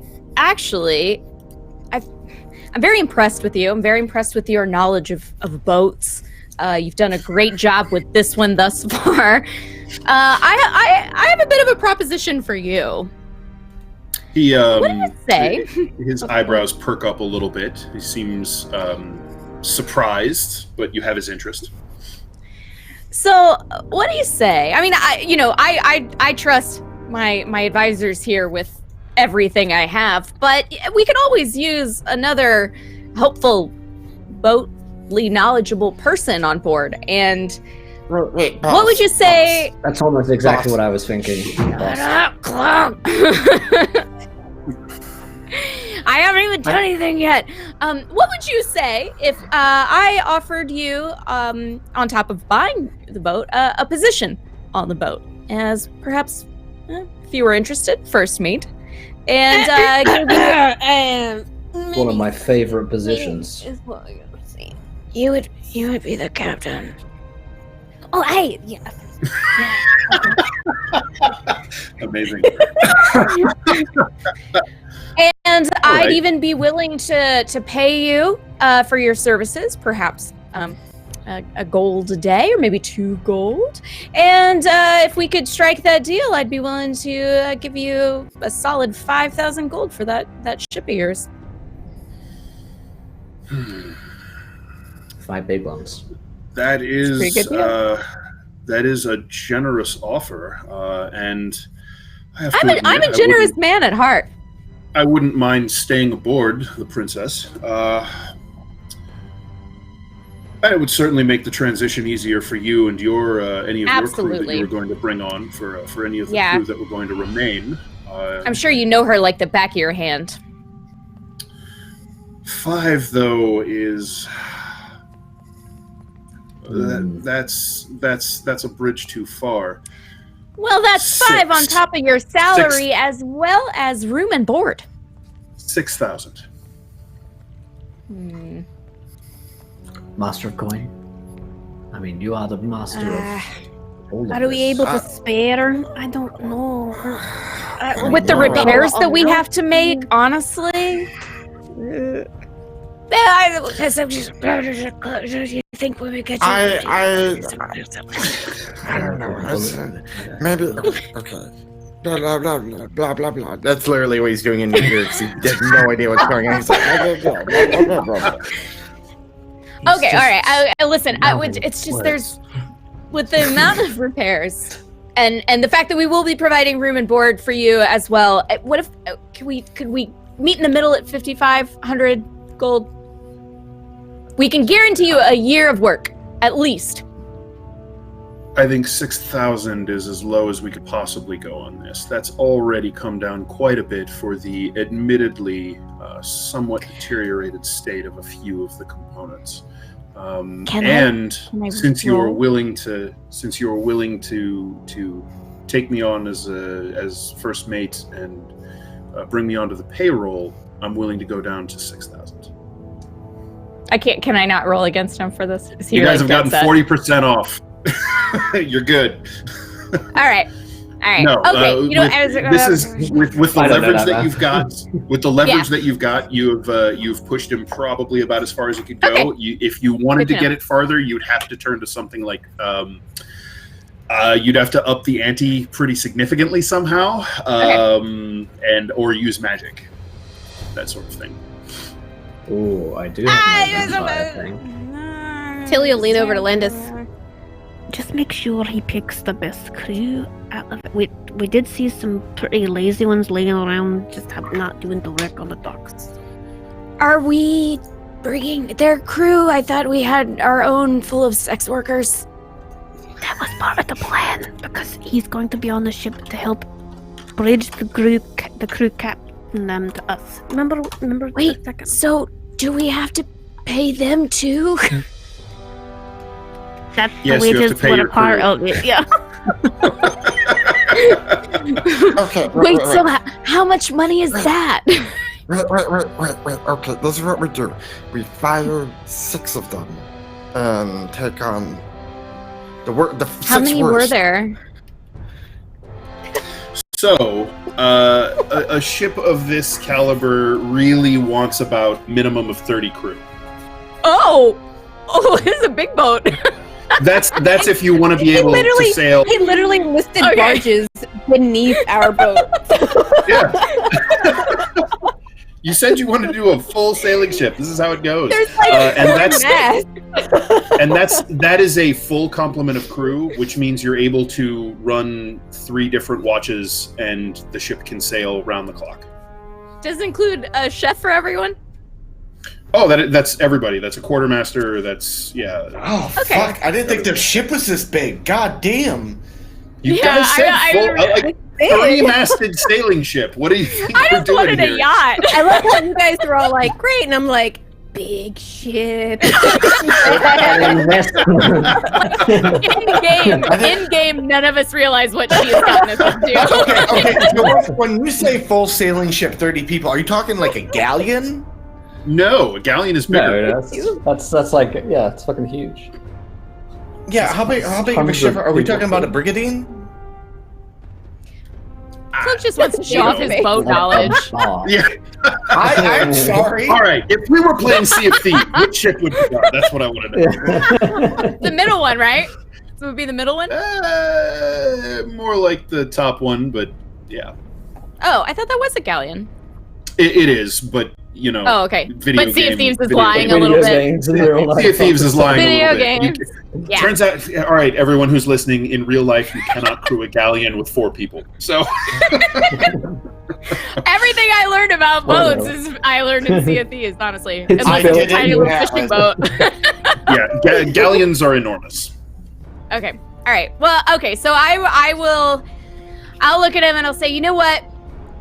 You drive a hard bargain, but I think that we can comfortably say we've come to an agreement. And I'll hold out my hand to shake his. He spits in his hand and shakes yours. I'm sorry. I don't smile. I spin Lance's hand. I think Landis immediately goes, Let me. So when Landis gasps, it's like a slight overwinding of springs and a little grinding of gears, and he slaps his hand into yours, smiles wildly, and says, "Well then, sir, you have yourself a deal. Okay. Once you transfer the funds, I'll make the papers up to you, and we'll have them approved down at the dockmasters and witnessed, and this will all be final." Okay, and then I put 6,000 on the table. So he just looks down at the pile of gold you dump onto it. you don't have 6,000. Oh, I don't have the. I thought I had the big. I thought I was the master of coin. I'm the master You of said coin. you're I the thought- master of Oh, no. Cloak Who throws has the down like a money? piece of paper that just says 6,000 in gold. 6,000. And we lose all of our progress on haggling. We will Okay, meet you. never mind. We will meet you later with. We will meet you later with the coin promised. All right, and with that successful deal closed, I think we're going to call it there for this week. And we'll pick up next time as we set off for adventure on the River Argent to see my what gosh. the hell you guys get up to now. We have to find a way to make money, and now that's all I'm thinking about. 30 people, 2 gold a day. That's 60 Now we're gold a just day. throwing money onto the Whoa. Most of the crew is considered unskilled, so they're 2 silver a day. They're not all. So it's like Oh. the officers who are like the first mate, the quartermaster, the bosun, you know, those sorts of folk will be the skilled hirelings. Okay. Yeah, all the other guys lead NPCs from Pirates of the Caribbean, all the ones that don't matter. Oh my god, that was fun. Yep. That was There fun. we have it. This is what we We do. bought a boat, We guys. We get Yeah, you guys- Kasha and her crew. We get Kasha and her crew we open a mini brothel right inside, and then they God get the damn it, sailors coming in. McCloakin. Then we get our money back slowly over time. Okay, but we change the decorations sound more every time at every motivated port, so than it's like a escape room that changes the whole time. Good lord. Escape room / brothel. Sexscape room, the sexscape ship. Sexscape Done. room. Oh wow. All is wrong. It's all wrong. Sexscape Why does it room. feel so right? Why does it feel so right? Oh man, that is all we got It's like time having with a our cold friends. that makes it better. Blissfully, we are out of time, and that is where we must end our shenanigans today. I'm afraid. Let's get around to cast and the crew. Did we enjoy ourselves? Where can we find you guys online? Dan, good job herding all Thank you. these cats today. How was that? This was a bit of a bag of cats. Yeah, so that was fun. I enjoyed the creeping across Zobek trying to get away and I keep looking at Simply. There she goes. No, I am glad that splitting the party went mostly okay and kept things moving, and we're all back together now. And I'm looking forward to some adventures on the river and on your way northward toward the World Tree as you are heading off to do. This will be interesting. So I'm Dan Dillon. I am a game designer on the Dungeons & Dragons team at Wizards of the Coast. You can find me on Twitter at Dan_Dillon_1. I had a lovely time. Thank you, guys. Fantastic stuff. McCloakin, how on earth was that for you today?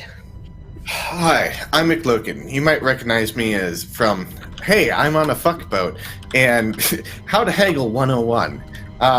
Don't know how to do any of that. I know how to haggle in real life. Cloak doesn't. Because I had to make a decision, and I was like, Cloak is like really about like the forest and like tracking people, and then like he might be stingy with this money, but he doesn't know how to haggle. And so, it was great. I didn't realize the ship was that fucking big, and now I'm just like, oh, yeah. We gotta take up some adventuring quests to make some money along the way, and then start a business at the same time. Adventuring guild / sexscape room / Birdie. I was messaging Birdie and talking to Birdie about this, and I was just like, "This is what I want to do," and she's like, "No, no." No, because he would have spent like the entire season on it, and he was gonna force them into sex work, and I said, let them choose, is all I said. I was There you not go. gonna force them. I was always gonna give them the option. But Just forgot to mention yeah. it. yeah. It was somewhere. But hi everyone. Yeah, you guys can catch me on my Twitter. I haven't really been streaming too much lately. I've been busy with work and doing stuff at normal life. So but yeah, I tweet out what shows I'm on a show Monday and Tuesday, and obviously Tuesday today. So you guys, I love your faces. Thank you for watching, and I do appreciate all you that show up and make the world go round. So Yeah. Birdie, same questions as always. How's that for you? You know what? That was flippin' fantastic. I really love so much playing Landis because he's so angry about everything right now, and he's so like annoyed with Cloak, and he's just felt completely useless and out of his element, and being able to come in at the end there and like do something and have someone be like, oh yeah, you're in charge, even though that's not what was said, but that's how he took it. It was fantastic, and he finally is he perked up quite a bit, so I appreciate the opportunity, and Landis appreciates the opportunity. But yeah, this was fantastic. I love this game so much. This is going to be insane and ridiculous, and I can't wait till the next one. But my name is Birdie, aka the Birdie Source. I am playing in various games over the week, and you can find my pinned tweet on my Twitter that tells you where I'll be and when. And I love you all, and good night. Fantastic stuff. And Simply, how's that time for you? It was great. Admittedly, I have had borderline flu for like a week, so I've had to take cold medicine. So I've had a lot of fun tonight playing this game at my full capabilities and probably coughing a lot and our poor recordings here. I'm very sorry. We have a great editor. He'll fix it in post. I know. It was really fun though. I had fun kind of pushing. It's not like not a heavy combat session. It's fun having these like little bouts of straight chat RP with people in the party and finding out more about them individually. We have a huge boat, plenty of room for Bear, which I'm so excited about. So much room for Bear. And so much. He got his own quarters. It's gonna be great. Bear's gonna get his own hold. It'd be wonderful.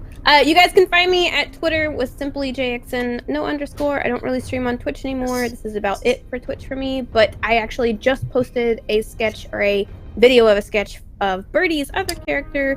That's what I've been doing lately, is doing some D&D sketches. So if you guys want one, or if you guys are interested, go to my Twitter. There's a sign up form. Get in there. I love you guys. Thanks for coming by. Yeah, sorry. Yay. Fantastic stuff, my friends. As myself, if you want to follow me, go follow @EncounterRP if you want to keep up with the stuff we're doing over there in Encounter Roleplay, and of course go follow Come On Press on Sister over here. So I spend some more time playing in and producing the other shows here on the channel. If you haven't followed the Come On Press channel yet, go ahead and do so to catch all of our other shows. We're back on Sunday next for the last air at 8 p.m. Eastern with the Crafting Muse. And then, of course, we're back here every Tuesday with the World Tree Burns at the same time. So come and join us next week, my friends. But until then, we'll see you, little kobolds. Bye, everyone. Bye. Bye. Keep waving.